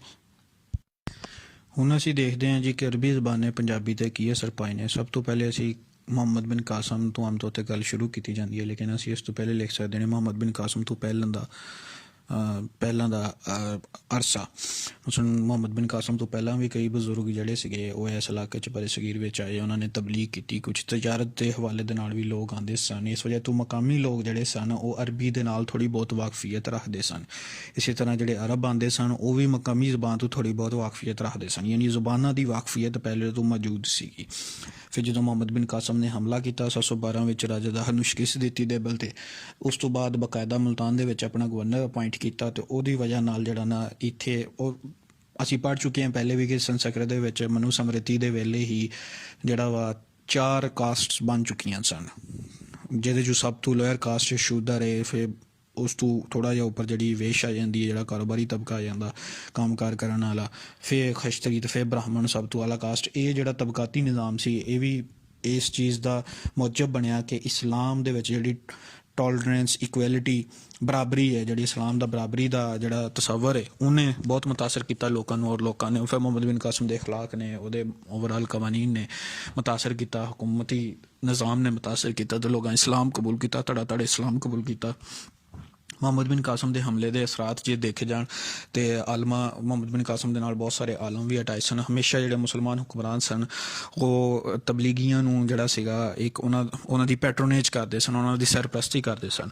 ਉਸ ਸਰਪ੍ਰਸਤੀ ਦਾ ਨਤੀਜਾ ਇਹ ਹੁੰਦਾ ਸੀਗਾ ਕਿ ਇਸਲਾਮ ਦੀ ਤਬਲੀਗ ਬਹੁਤ ਜ਼ਿਆਦਾ ਹੁੰਦੀ ਸੀਗੀ, ਅਤੇ ਉਸ ਤਬਲੀਗ ਦੇ ਨਤੀਜੇ ਦੇ ਵਿੱਚ ਜਿਹੜੇ ਲੋਕ ਸੀਗੇ ਉਹ ਮੁਸਲਮਾਨ ਹੋਣੇ ਸ਼ੁਰੂ ਹੋ ਗਏ, ਅਤੇ ਜਿਹੜੀ ਮਕਾਮੀ ਲੈਂਗੁਏਜ ਸੀ ਪੰਜਾਬੀ ਉਹਦੇ ਵਿੱਚ ਇੱਕ ਮਜ਼ਹਬੀ ਰੰਗ ਹੋਣਾ ਸ਼ੁਰੂ ਹੋ ਗਿਆ। ਅਗਰ ਦੇਖਿਆ ਜਾਏ ਕਿ ਬਰੇ ਸਗੀਰ ਵਿੱਚ ਅਰਬੀ ਅਤੇ ਮਜ਼ਹਬੀ ਜਿਹੜੀ ਜ਼ੁਬਾਨ ਹੈ, ਅਰਬੀ ਦਾ ਮਜ਼ਹਬੀ ਅਤੇ ਸਰਕਾਰੀ ਜ਼ੁਬਾਨ ਹੋਣ ਦਾ ਕਿ ਇਸ ਨਾਲ ਹੀ ਬਰੇ ਸਗੀਰ 'ਚ ਜਦੋਂ ਇਸਲਾਮੀ ਹਕੂਮਤ ਦਾ ਕਿਆਮ ਹੋਇਆ ਤਾਂ ਉਹਦੇ ਨਾਲ ਹੀ ਇਸਲਾਮ ਵੀ ਫੈਲਿਆ, ਅਤੇ ਇੰਜ 1200 ਸਾਲਾਂ ਤੱਕ ਅਰਬੀ ਇੱਥੇ ਦੀ ਮਜ਼ਹਬੀ ਜ਼ੁਬਾਨ ਰਹੀ ਹੈ ਤਕਰੀਬਨ। ਫਿਰ ਵੀ ਅਰਬੀ ਜ਼ੁਬਾਨ ਪੰਜਾਬੀ ਦੇ ਸਿਰਫ ਲਗਵੀ ਪਹਿਲੂ ਨੂੰ ਮੁਤਾਸਰ ਕਰ ਸਕੀ ਹੈ। ਇੱਥੇ ਲਫ਼ਜ਼ ਮਜ਼ਹਬੀ ਮਾਮਲਿਆਂ ਵਿੱਚ ਸ਼ਾਮਲ ਹੋਏ, ਯਾਨੀ ਅਰਬੀ ਦੇ ਜਿਹੜੇ ਲਫ਼ਜ਼ ਨੇ ਉਹ ਸਿਰਫ ਮਜ਼ਹਬੀ ਮਾਮਲਿਆਂ 'ਚ ਹੀ ਸ਼ਾਮਲ ਹੋਏ, ਜਿਵੇਂ ਹੱਜ, ਜ਼ਕਾਤ, ਦੁਆ, ਸਵਾਬ, ਹਲਾਲ, ਹਰਾਮ, ਫਰਜ਼, ਸਬਰ, ਸ਼ੁਕਰ, ਖੈਰਾਤ ਅਤੇ ਨਮਾਜ਼ਾਂ ਦੇ ਨਾਂ।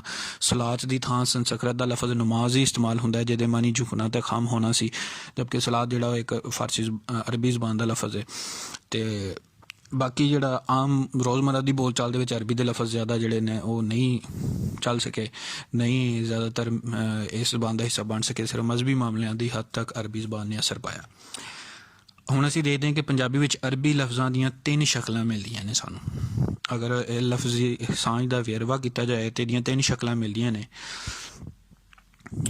ਮਜ਼ਹਬੀ ਕੰਮਾਂ ਤੋਂ ਬਿਨਾਂ ਪੰਜਾਬੀ ਵਿੱਚ ਅਰਬੀ ਲਫ਼ਜ਼ 3 ਸ਼ਕਲਾਂ ਵਿੱਚ ਵੰਡੇ ਜਾ ਸਕਦੇ ਨੇ। ਪਹਿਲੀ ਸ਼ਕਲ ਪਹਿਲਾਂ ਉਹ ਲਫ਼ਜ਼ ਨੇ ਜਿਹੜੇ ਆਪਣੀ ਅਸਲ ਸ਼ਕਲ ਵਿੱਚ ਸ਼ਾਮਲ ਹੋਏ ਨੇ, ਜਿਵੇਂ ਅਜਰ, ਅਜਲ, ਅਹਲ, ਆਖਰ, ਜਾਹਲ, ਹੂਰ, ਜਲਸਾ, ਜਮਾ, ਹਾਜਤ, ਹੁਜਰਾ, ਹਾਕਮ, ਹਕੀਮ, ਰਜ਼ਾ, ਹਯਾ, ਖਿਦਮਤ, ਖਸਲਤ, ਦੁਕਾਨ, ਦਵਾ, ਸਵਾਲ, ਜਵਾਬ ਵਗੈਰਾ। ਇਹ ਅਸਲ ਸ਼ਕਲ ਹਜੇ ਵੀ ਇੱਦਾਂ ਹੀ ਚੱਲ ਰਹੀ।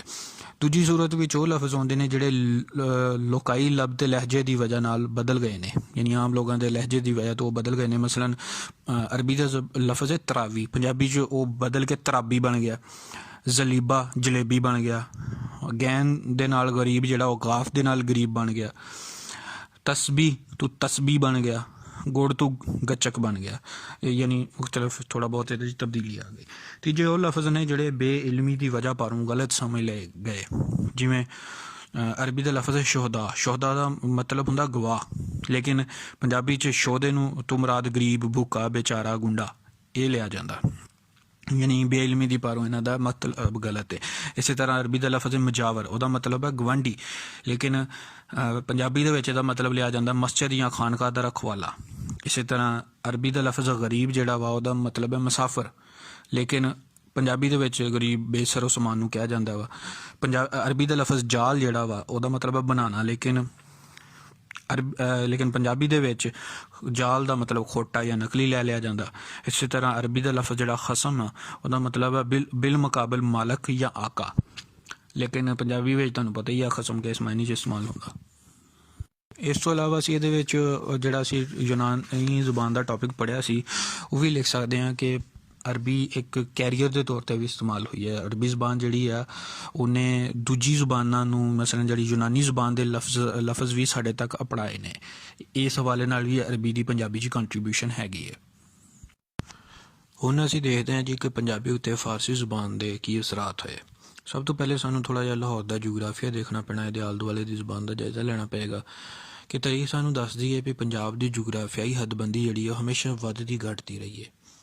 ਯਾਨੀ ਇਹਦੀ ਬਾਉਂਡਰੀਜ਼ ਐਜ਼ ਇਟ ਇਜ਼ ਨਹੀਂ ਰਹੀਆਂ, ਇਹਦੇ 'ਚ ਵਾਧਾ ਘਾਟਾ ਹੁੰਦਾ ਰਿਹਾ ਵਾ, ਕੋਈ ਪੱਕੀ ਹੱਦ ਮੁਕਰਰ ਨਹੀਂ ਸੀ। ਫਿਰ ਵੀ ਜੇ ਅਸੀਂ ਜ਼ਰਾ ਗੌਰ ਕਰੀਏ ਤਾਂ ਸਾਨੂੰ ਪਤਾ ਚੱਲਦਾ ਹੈ ਕਿ ਕਿਹੜਾ ਐਸਾ ਇਲਾਕਾ ਵਾ ਜਿਹੜਾ ਹਮੇਸ਼ਾ ਪੰਜਾਬ ਦਾ ਹਿੱਸਾ ਰਿਹਾ ਵਾ।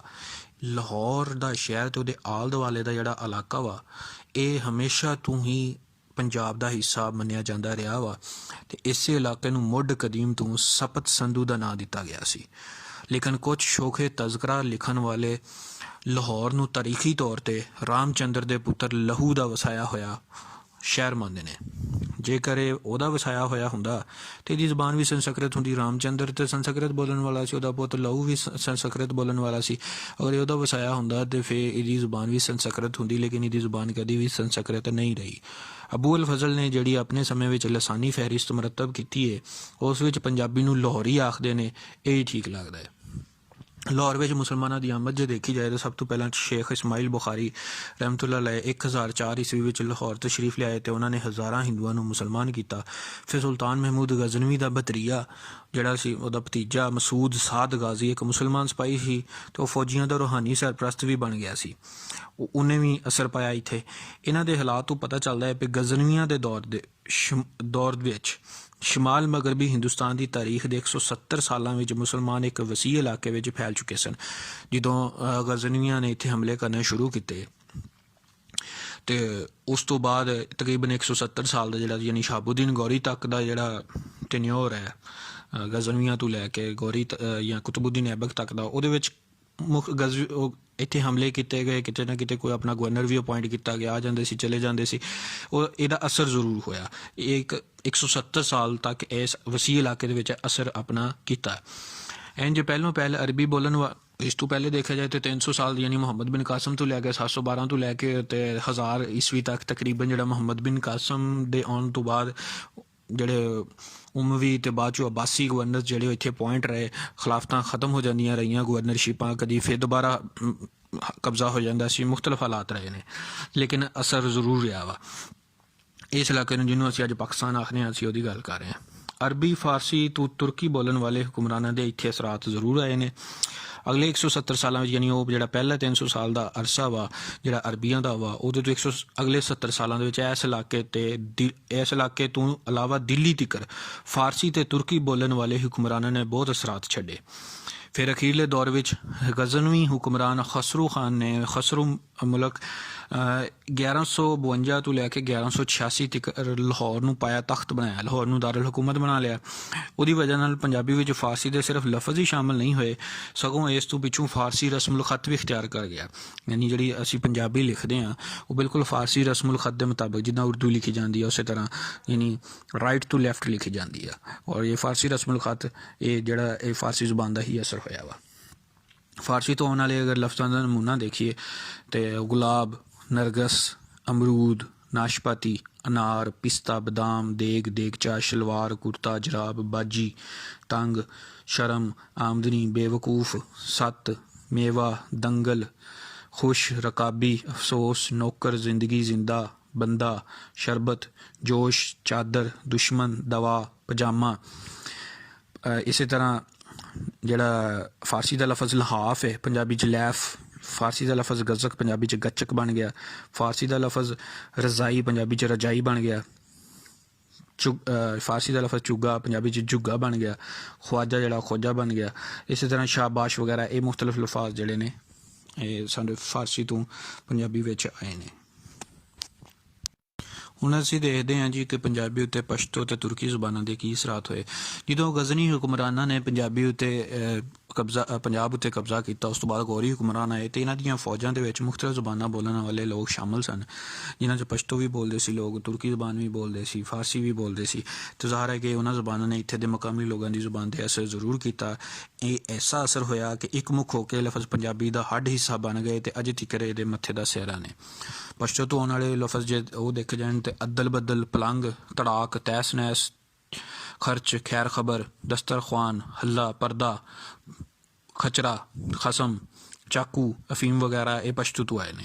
ਤੁਰਕੀ ਤੋਂ ਆਉਣ ਵਾਲੇ ਲਫ਼ਜ਼ ਦੇਖੇ ਜਾਣ ਤਾਂ ਤਸਮਾ, ਤੋਪ, ਬਵਰਚੀ, ਵਜ਼ੀਫਾ, ਵਕਾਲਤ, ਵਲੀ, ਵਿਰਾਸਤ, ਵਜ਼ੀਰ, ਵਜ਼ੂ, ਵਜੂਦ, ਵਫਾਤ, ਵਤਨ, ਕੁੱਲੀ, ਖਾਨਮ, ਕਾਨ, ਗਲੀਚਾ, कैंची, वसीका, वसफ़, वर्क, वाकफ़, वक्त, वाज, वहशत वगैरह ਜਿਹੜੇ ਲਫ਼ਜ਼ ਨੇ ਇਹ ਤੁਰਕੀ ਤੋਂ ਆਏ ਨੇ। ਹੁਣ ਅਸੀਂ ਦੇਖਦੇ ਹਾਂ ਜੀ ਕਿ ਅੰਗਰੇਜ਼ੀ ਜ਼ੁਬਾਨ ਦਾ ਪੰਜਾਬੀ ਉੱਤੇ ਕੀ ਅਸਰ ਹੋਇਆ। ਪੰਜਾਬੀ ਭਾਸ਼ਾ ਜਾਂ ਪੰਜਾਬੀ ਜ਼ੁਬਾਨ ਨੇ ਬਹੁਤ ਕਿਸਮਾਂ ਦੇ ਲਸਾਨੀ ਇਨਕਲਾਬ ਦੇਖੇ ਨੇ, ਜਿਨ੍ਹਾਂ ਤੋਂ ਇਹਨੇ ਅਸਰ ਵੀ ਜ਼ਰੂਰ ਲਿਆ ਵਾ। ਬਹੁਤ ਸਾਰੀਆਂ ਜ਼ੁਬਾਨਾਂ ਦੇ ਅਸਰਾਤ ਮਤਲਬ ਜਿਹੜੇ ਹਾਕਮ ਟੋਲੇ ਇੱਥੇ ਪੰਜਾਬ ਦੀ ਧਰਤੀ 'ਤੇ ਆ ਕੇ ਲੰਬੀ ਹੁਕਮਰਾਨੀ ਜਿਨ੍ਹਾਂ ਕੀਤੀ ਹੈ, ਉਹਨਾਂ ਦੀਆਂ ਜ਼ੁਬਾਨਾਂ ਨੇ ਵੀ ਪੰਜਾਬੀ ਜ਼ੁਬਾਨ 'ਤੇ ਅਸਰ ਪਾਇਆ ਵਾ। ਪੰਜਾਬੀ ਲਫ਼ਜ਼ਾਂ ਦੇ ਵਿੱਚ ਉਹਨਾਂ ਦੇ ਜ਼ੁਬਾਨਾਂ ਦੇ ਲਫ਼ਜ਼ ਸ਼ਾਮਲ ਹੋ ਗਏ ਨੇ। ਜਦੋਂ ਅੰਗਰੇਜ਼ ਇੱਥੇ ਆਏ ਤਾਂ ਅੰਗਰੇਜ਼ ਦੀ ਆਮਦ 'ਤੇ ਵੀ ਪੰਜਾਬੀ ਜਿਹੜੀ ਸੀ ਉਹਨੇ ਅੰਗਰੇਜ਼ੀ ਜ਼ੁਬਾਨ ਦੇ ਲਫ਼ਜ਼ਾਂ ਨੂੰ ਕਬੂਲ ਵੀ ਕਰਨਾ ਸ਼ੁਰੂ ਕਰ ਦਿੱਤਾ। ਅੰਗਰੇਜ਼ਾਂ ਦੇ ਅਸਕਰੀ ਅਤੇ ਅਲਕਾਬ ਦੇ ਅਲਫਾਜ਼ ਸਭ ਤੋਂ ਪਹਿਲੇ ਆਉਂਦੇ ਨੇ। ਇੱਕ ਚਿਰ ਤਾਈਂ ਤਾਂ ਅੰਗਰੇਜ਼ੀ ਜਿਹੜੀ ਸੀਗੀ ਉਹ ਸਿਰਫ ਦਫ਼ਤਰੀ ਜ਼ੁਬਾਨ ਭਾਵੇਂ ਫਾਰਸੀ 'ਚ ਰਹੀ ਹੈ, ਇੱਕ ਅੰਗਰੇਜ਼ਾਂ ਦੀ ਦਫ਼ਤਰੀ ਜ਼ੁਬਾਨ ਫਾਰਸੀ ਰਹੀ ਹੈ ਇੱਕ ਅਰਸੇ ਤੱਕ, ਪਰ ਅੰਗਰੇਜ਼ਾਂ ਦੇ ਕੁਛ ਅਸਕਰੀ ਜਿਹੜੇ ਜਾਂ ਜੰਗੀ ਲਫ਼ਜ਼ ਜਿਹੜੇ ਸੀ ਉਹ ਉੱਦਾਂ ਹੀ ਪੰਜਾਬੀ ਵਿੱਚ ਵੀ ਇਸਤੇਮਾਲ ਹੋਣ ਲੱਗ ਗਏ ਸਨ, ਜਿੱਦਾਂ ਲੈਫਟੈਨ, ਕਪਤਾਨ, ਮੇਜਰ, ਕਰਨਲ ਅਤੇ ਜਰਨੈਲ ਵਗੈਰਾ। ਇਹ ਉਹ ਲਫ਼ਜ਼ ਨੇ ਜਿਹੜੇ ਲਫ਼ਜ਼ਾਂ ਦੇ ਨਾਲ ਨਾਲ ਕੁਝ ਰੋਜ਼ ਦੇ ਆਮ ਬੋਲਚਾਲ ਦੇ ਲਫ਼ਜ਼ ਜਿਵੇਂ East India company, viceroy, Lord, governor, commissioner, deputy commissioner, magistrate, district, police, inspector ਅਤੇ ਸਬ ਇੰਸਪੈਕਟਰ ਜਿਹੇ ਕੁਝ ਹੋਰ ਅਲਕਾਬ ਵੀ ਆਮ ਵਰਤੋਂ ਵਿੱਚ ਇਸਤੇਮਾਲ ਹੋਣ ਲੱਗ ਪਏ ਸਨ। ਫਿਰ ਜਦੋਂ ਅੰਗਰੇਜ਼ੀ ਬਤੌਰ ਦਫ਼ਤਰੀ ਜ਼ੁਬਾਨ ਮੁਤਾਰਫ ਹੋਈ 18ਵੀਂ ਸਦੀ ਈਸਵੀ ਦੇ ਅਖੀਰ ਵਿੱਚ, ਇੱਕ ਲੰਮੇ ਚਿਰ ਪਿੱਛੋਂ ਜਦੋਂ ਫਾਰਸੀ ਦੀ ਥਾਂ 'ਤੇ ਅੰਗਰੇਜ਼ੀ ਜ਼ੁਬਾਨ ਪੰਜਾਬ ਦੀ ਦਫ਼ਤਰੀ ਜ਼ੁਬਾਨ ਮੁਕਰਰ ਹੋਈ ਤਾਂ ਦਰਸੀ ਤੌਰ 'ਤੇ ਇਹਦਾ ਮਾਕੂਲ ਇੰਤਜ਼ਾਮ ਕੀਤਾ ਗਿਆ ਤਾਂ ਲੋਕਾਈ ਇਹਦੇ ਹਸੂਲ ਲਈ ਤਵੱਜੋ ਕਰ ਚੁੱਕੀ ਸੀ। ਜਦੋਂ ਦਫ਼ਤਰੀ ਜ਼ੁਬਾਨ ਬੜੀ ਇੰਤਜ਼ਾਰ ਹੈ ਕਿ ਫਿਰ ਦਰਸੀ ਤੌਰ 'ਤੇ ਵੀ ਇਹਨੂੰ ਜਿਹੜਾ ਵਾ ਤਾਲੀਮ ਤਦਰੀਸ ਦਾ ਜ਼ਰੀਆ ਬਣਾਇਆ ਗਿਆ ਤਾਂ ਲੋਕ ਵੀ ਕਮਰ ਬਣ ਕੇ ਇਸ ਜ਼ੁਬਾਨ ਨੂੰ ਸਿੱਖਣਾ ਸ਼ੁਰੂ ਕਰ ਦਿੱਤਾ ਲੋਕਾਂ ਨੇ। ਫਿਰ ਪੰਜਾਬੀ ਬੋਲਚਾਲ ਵਿੱਚ ਅੰਗਰੇਜ਼ੀ ਰਚਾਓ ਜਿਹੜਾ ਵਾ ਉਹ ਹੋਣਾ ਇੱਕ ਕੁਦਰਤੀ ਅਮਲ ਸੀ। ਪਾਕਿਸਤਾਨ ਦੇ ਬਣਨ ਤੋਂ ਬਾਅਦ ਪੰਜਾਬੀ ਬੋਲਚਾਲ ਵਿੱਚ ਅੰਗਰੇਜ਼ੀ ਜ਼ੁਬਾਨ ਦਾ ਰਚਾਓ ਜ਼ਿੰਦਗੀ ਦੇ ਹਰ ਸ਼ੋਬੇ ਅਤੇ ਹਰ ਸੀਮਤ ਲੋਕਾਂ ਦੀ ਜ਼ੁਬਾਨ ਦੀ ਹੈਸੀਅਤ ਨਾਲ ਵਿਖਾਲੀ ਦਿੰਦਾ ਹੈ। ਅੱਜ ਜੇ ਇਹਤਿਆਤ ਨਾਲ ਵੀ ਪੰਜਾਬੀ ਘਰਾਣੇ ਦੀ ਜ਼ੁਬਾਨ ਦਾ ਜਾਇਜ਼ਾ ਲਿਆ ਜਾਵੇ ਤਾਂ ਅਚੰਭਾ ਹੁੰਦਾ ਹੈ ਵੀ ਅੰਗਰੇਜ਼ੀ ਸਾਡੀ ਘਰੇਲੂ ਹਯਾਤੀ ਵਿੱਚ ਕਿਵੇਂ, ਯਾਨੀ ਅਗਰ ਅਸੀਂ ਐਵੇਂ ਬੈਠੇ ਬੈਠੇ ਦੇਖੀਏ, ਥੋੜ੍ਹਾ ਜਿਹਾ ਗੌਰ ਕਰੀਏ ਤਾਂ ਸਾਨੂੰ ਅਹਿਸਾਸ ਕਰੀਏ ਤਾਂ ਪਤਾ ਚੱਲਦਾ ਹੈ ਕਿ ਅੰਗਰੇਜ਼ੀ ਸਾਡੀ ਜ਼ੁਬਾਨ ਦੇ ਵਿੱਚ ਕਿਸ ਹੱਦ ਤੱਕ ਰਚ ਬਸ ਗਈ ਹੈ।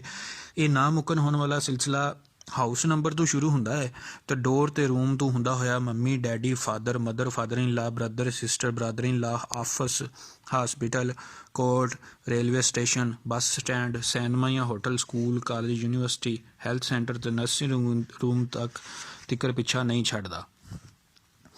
ਅੱਜ doctor, engineer, ticket, platform, signal, rail, engine, motor car, plane, bus, taxi, driver, police, military ਤੇ ਇਹੋ ਜਿਹੇ ਕੁਝ ਹੋਰ ਅੰਗਰੇਜ਼ੀ ਲਫ਼ਜ਼ ਪੰਜਾਬੀ ਦਾ ਆਮ ਬੋਲਚਾਲ ਦਾ ਹਿੱਸਾ ਬਣ ਚੁੱਕੇ ਨੇ। ਇਸ ਤੋਂ ਬਾਅਦ ਸਾਡਾ ਆਖਰੀ ਟੌਪਿਕ ਹੈ ਕਿ ਪੰਜਾਬੀ ਅਤੇ ਉਰਦੂ ਜ਼ੁਬਾਨ ਦੇ ਅਸਰਾਤ। ਸਭ ਤੋਂ ਪਹਿਲੇ ਪੰਜਾਬੀ ਖਦੋ-ਖਾਲ ਅਤੇ ਉਹਦੀ ਮੁਸ਼ਾਬਤ ਅਗਰ ਦੇਖੀ ਜਾਏ ਤਾਂ ਉਂਝ ਤਾਂ ਸਿੰਧੀ, ਪਸ਼ਤੋ, ਬਲੋਚੀ, ਬਰਾਹਵੀ ਅਤੇ ਬੰਗਾਲੀ ਜ਼ੁਬਾਨਾਂ ਤੀਕਰ ਦੇ ਚਿਹਰਿਆਂ 'ਤੇ ਪੰਜਾਬੀ ਜ਼ੁਬਾਨ ਦੇ ਖੱਦ ਅਤੇ ਖਾਲ ਨਜ਼ਰ ਆਉਂਦੇ ਨੇ, ਪਰ ਉਰਦੂ ਦੀ ਅਤੇ ਪੰਜਾਬੀ ਦੀ ਮੁਸ਼ਾਬਤ ਮੁਮਾਸਲਤ ਇੰਨੀ ਜ਼ਿਆਦਾ ਹੈ ਕਿ ਕੁਝ ਖੋਜਕਾਰ ਇਤਫਾਕ ਕਰਦੇ ਨੇ ਵੀ ਉਰਦੂ ਵਿੱਚ 3 ਹਿੱਸੇ ਪੰਜਾਬੀ ਹੈ ਅਤੇ ਪੰਜਾਬੀ ਵਿੱਚ 3 ਹਿੱਸੇ ਉਰਦੂ ਹੈ। ਪੰਜਾਬੀ ਉਰਦੂ ਦਾ ਕੁਦਰਤੀ ਜੋੜ ਹੈ। ਪੰਜਾਬੀ ਅਤੇ ਉਰਦੂ ਦੇ ਜੋੜ ਦੀ ਕੁਦਰਤੀ ਵਜ੍ਹਾ ਪੰਜਾਬੀ ਉਰਦੂ ਦਾ ਮੁੱਢ ਹੋਣ ਦੀ ਹੈਸੀਅਤ ਨਾਲ ਇਹਨਾਂ ਵਿੱਚ ਮੁਸ਼ਾਬਤ ਅਤੇ ਮੁਮਾਸਲਤ ਯਾਨੀ ਇੱਕ ਜਿਹਾ ਨਕਸ਼ਾ ਹੈ। ਇਹਨਾਂ ਦਾ ਰਿਸ਼ਤਾ ਇੱਦਾਂ ਹੀ ਹੈ ਜਿੱਦਾਂ ਮਾਂ ਅਤੇ ਧੀ ਦੇ ਨਕਸ਼ਿਆਂ ਦੀ ਸਾਂਝਕਾਰੀ ਅਜ਼ਲ ਦੇ ਦਿਹਾੜੇ ਤੋਂ ਹੁੰਦੀ ਹੈ, ਇਸੇ ਤਰ੍ਹਾਂ ਪੰਜਾਬੀ ਅਤੇ ਉਰਦੂ ਦਾ ਵੀ ਨੈਣ ਨਕਸ਼ ਜਿਹੜਾ ਸਮਝ ਲਓ ਕਿ ਇੱਕ ਰਿਸ਼ਤਾ ਜਿਹੜਾ ਮਾਂ ਅਤੇ ਧੀ ਵਾਲਾ ਹੀ ਹੈ। ਬਕੌਲ ਹਾਫਿਜ਼ ਮਹਿਮੂਦ ਸ਼ੇਰਾਨੀ ਨੇ ਆਪਣੀ ਕਿਤਾਬ ਪੰਜਾਬ ਮੇਂ ਉਰਦੂ ਵਿੱਚ ਪੰਜਾਬੀ ਅਤੇ ਉਰਦੂ ਦੀ ਮੁਸ਼ਾਬਤ ਬਿਆਨ ਕਰਦਿਆਂ ਭਾਸ਼ਾ ਉਰਦੂ ਅਤੇ ਪੰਜਾਬੀ ਲਫ਼ਜ਼ਾਂ ਦਾ ਮੁਆਜ਼ਨਾ ਕਰਕੇ ਦੱਸਿਆ ਹੈ ਵੀ ਭਾਸ਼ਾ ਦੇ ਉਹ ਲਫ਼ਜ਼ ਜਿਹੜੇ ਪੰਜਾਬੀ ਉਲ ਅਸਲ ਨੇ ਉਰਦੂ ਵਿੱਚ ਵੀ ਉਹ ਸੂਰਤ ਅਤੇ ਸ਼ਕਲ ਰੱਖਦੇ ਨੇ, ਸਿਵਾਏ ਇਹਦੇ ਕਿ ਪੰਜਾਬੀ ਵਿੱਚ ਅਲਫ ਹਟਾ ਦਿੱਤਾ ਜਾਂਦਾ ਹੈ। ਮਸਲਨ ਪੰਜਾਬੀ ਵਿੱਚ ਲਫ਼ਜ਼ ਚਾਚਾ ਉਰਦੂ 'ਚ ਚੱਚਾ ਬਣ ਜਾਂਦਾ। ਪੰਜਾਬੀ 'ਚ ਅਲਫ ਨਹੀਂ ਹਟਾ ਦਿੱਤਾ ਜਾਂਦਾ, ਇਹ ਉਰਦੂ ਦੇ ਵਿੱਚ ਅਲਫ ਹਟਾਇਆ ਜਾਂਦਾ ਹੈ। ਮਸਲਨ ਪੰਜਾਬੀ 'ਚ ਚਾਚਾ ਤੋਂ 6 ਅਲਿਫ ਚਾਹ ਦਾ ਇੱਕ ਅਲਫ ਹਟਾ ਦਿੱਤਾ ਅਤੇ ਉਰਦੂ 'ਚ ਚੱਚਾ ਬਣ ਗਿਆ। ਫਿਰ ਇਸੇ ਤਰ੍ਹਾਂ ਪੰਜਾਬੀ ਦਾ ਲਫ਼ਜ਼ ਬਾਂਦਰ ਹੈ ਤਾਂ ਉਰਦੂ 'ਚ ਬੰਦਰ ਬਣ ਜਾਂਦਾ, ਅਲਫ ਹਟਾ ਦਿੱਤਾ ਗਿਆ। ਬਾਕੀ ਇਸ ਤੋਂ ਇਲਾਵਾ ਹੋਰ ਕਈ ਲਫ਼ਜ਼ ਨੇ, ਜਿੱਦਾਂ ਸੇਜ, ਐਜ਼ ਇਟ ਇਜ਼ ਸੇਜ ਆ ਗਿਆ, ਤਕੜੀ ਤਕੜੀ, ਲੈਕਲ ਲੈਕਲ, ਮਚੋਰ ਮਚੋਰ, ਮੱਟੀ ਮੱਟੀ, ਮੱਖੀ ਮੱਖੀ, ਇਹ ਲਫ਼ਜ਼ ਸਾਂਝੇ ਨੇ ਬਿਲਕੁਲ ਸੇਮ। ਫਿਰ ਆਵਾਜ਼ਾਂ ਦੇ ਇਸ਼ਤਰਾਕ ਦੇ ਹਵਾਲੇ ਨਾਲ ਜੇ ਦੇਖਿਆ ਜਾਏ ਤਾਂ ਪੰਜਾਬੀ ਅਤੇ ਉਰਦੂ ਵਿੱਚ ਬੇਸ਼ੁਮਾਰ ਲਫ਼ਜ਼ਾਂ ਦੀਆਂ ਆਵਾਜ਼ਾਂ ਇਕੱਠੀਆਂ ਨੇ, ਸਿਵਾਏ ਵਾਓ ਦੀ ਆਵਾਜ਼ ਦੇ, ਜਿਹੜੀ ਉਰਦੂ ਅਦਬ ਵਿੱਚ ਬੇ ਵਿੱਚ ਬਦਲ ਜਾਂਦੀ, ਯਾਨੀ ਪੰਜਾਬੀ ਦੇ ਵਿੱਚ ਜਿਹੜੀ ਵਾਓ ਦੀ ਆਵਾਜ਼ ਹੈ ਉਰਦੂ ਅਦਬ ਵਿੱਚ ਬੇ 'ਚ ਬਦਲ ਜਾਂਦੀ ਹੈ। ਇਹੋ ਜਿਹੇ ਲਫ਼ਜ਼ਾਂ ਦੀ ਤਾਦਾਦ ਸੈਂਕੜਿਆਂ ਵਿੱਚ, ਜਿਵੇਂ ਪੰਜਾਬੀ 'ਚ ਅਸੀਂ ਵੇਚਣਾ ਕਹਿੰਦੇ ਹਾਂ ਲੇਕਿਨ ਉਰਦੂ 'ਚ ਵੇਚਣਾ, ਵਾਓ ਦੀ ਆਵਾਜ਼ ਬੇ 'ਚ ਬਦਲ ਗਈ। ਵਾਲ ਪੰਜਾਬੀ 'ਚ, ਉਰਦੂ 'ਚ ਬਾਲ। ਵਰਤਾਰਾ ਉਰਦੂ 'ਚ ਵਰਤਾਰਾ। ਵਾਲੀ ਉਰਦੂ 'ਚ ਬਾਲੀ। ਵਗਾਓ ਉਰਦੂ 'ਚ ਬਗਾਓ, ਅਤੇ ਵਸਣਾ ਉਰਦੂ 'ਚ ਬਸਣਾ ਵਗੈਰਾ। ਫਿਰ ਨਹਿਵੀ ਬਣਤਰ ਦੇ ਹਵਾਲੇ ਨਾਲ ਅਗਰ ਦੇਖਿਆ ਜਾਏ, ਯਾਨੀ ਗ੍ਰਾਮਰੀ ਬਣਾਵਟ ਦੇ ਹਵਾਲੇ ਨਾਲ, ਅਸੀਂ ਪਿਛਲੇ ਟੌਪਿਕ 'ਚ ਪੜ੍ਹ ਚੁੱਕੇ ਹਾਂ ਕਿ ਕੁਝ ਸੰਬੰਧੀ ਸ਼ਬਦ ਆਨਾ, ਨੂਨ ਅਤੇ ਯਾਨੀ ਮੁਜ਼ੱਕਰ ਤੋਂ ਮੋਨਸ ਬਣਾਉਣ ਵਾਸਤੇ ਨੂਨ ਦਾ ਇਸਤੇਮਾਲ, ਅਖੀਰ 'ਤੇ ਨੂਨ, ਮਾਲੀ ਤੋਂ ਮਾਲਨ, ਪੰਜਾਬੀ ਤੋਂ ਪੰਜਾਬਨ, ਅਤੇ ਕਾ ਕੇ ਕੀ ਜਾਂ ਦਾ ਦੇ ਦੀ ਦਾ ਇਸਤੇਮਾਲ ਜਿਹੜਾ ਵਾ ਇਹ ਇਹਨਾਂ ਦੋਨਾਂ ਲੈਂਗੁਏਜਿਸ ਦੇ ਵਿੱਚ ਹੁੰਦਾ ਵਾ, ਪੰਜਾਬੀ ਵਿੱਚ ਵੀ ਹੁੰਦਾ ਵਾ ਅਤੇ ਉਰਦੂ ਦੇ ਵਿੱਚ ਵੀ ਹੁੰਦਾ ਵਾ। ਫਿਰ ਰਸਮੁਲ ਖਤ ਦੇ ਹਵਾਲੇ ਨਾਲ ਅਗਰ ਦੇਖਿਆ ਜਾਏ ਤਾਂ ਪੰਜਾਬੀ ਅਤੇ ਉਰਦੂ ਦੋਨਾਂ ਦਾ ਰਸਮੁਲ ਖਤ ਫਾਰਸੀ ਤਰਸ ਦੇ ਉੱਤੇ ਆ, ਯਾਨੀ ਫਾਰਸੀ ਨੇ ਦੋਨਾਂ ਨੂੰ ਮੁਤਾਸਰ ਕੀਤਾ ਰਸਮੁਲ ਖਤ ਦੇ ਹਵਾਲੇ ਨਾਲ।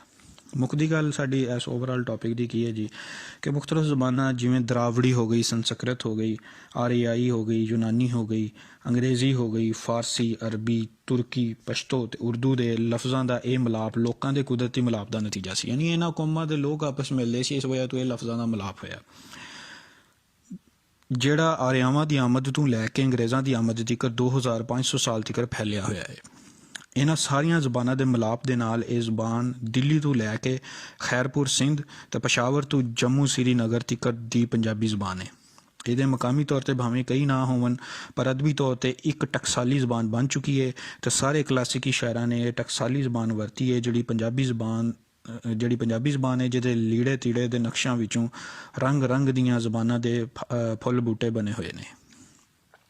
ਠੀਕ ਹੈ ਜੀ, ਅਸਲਾਮ ਅਲੈਕੁਮ।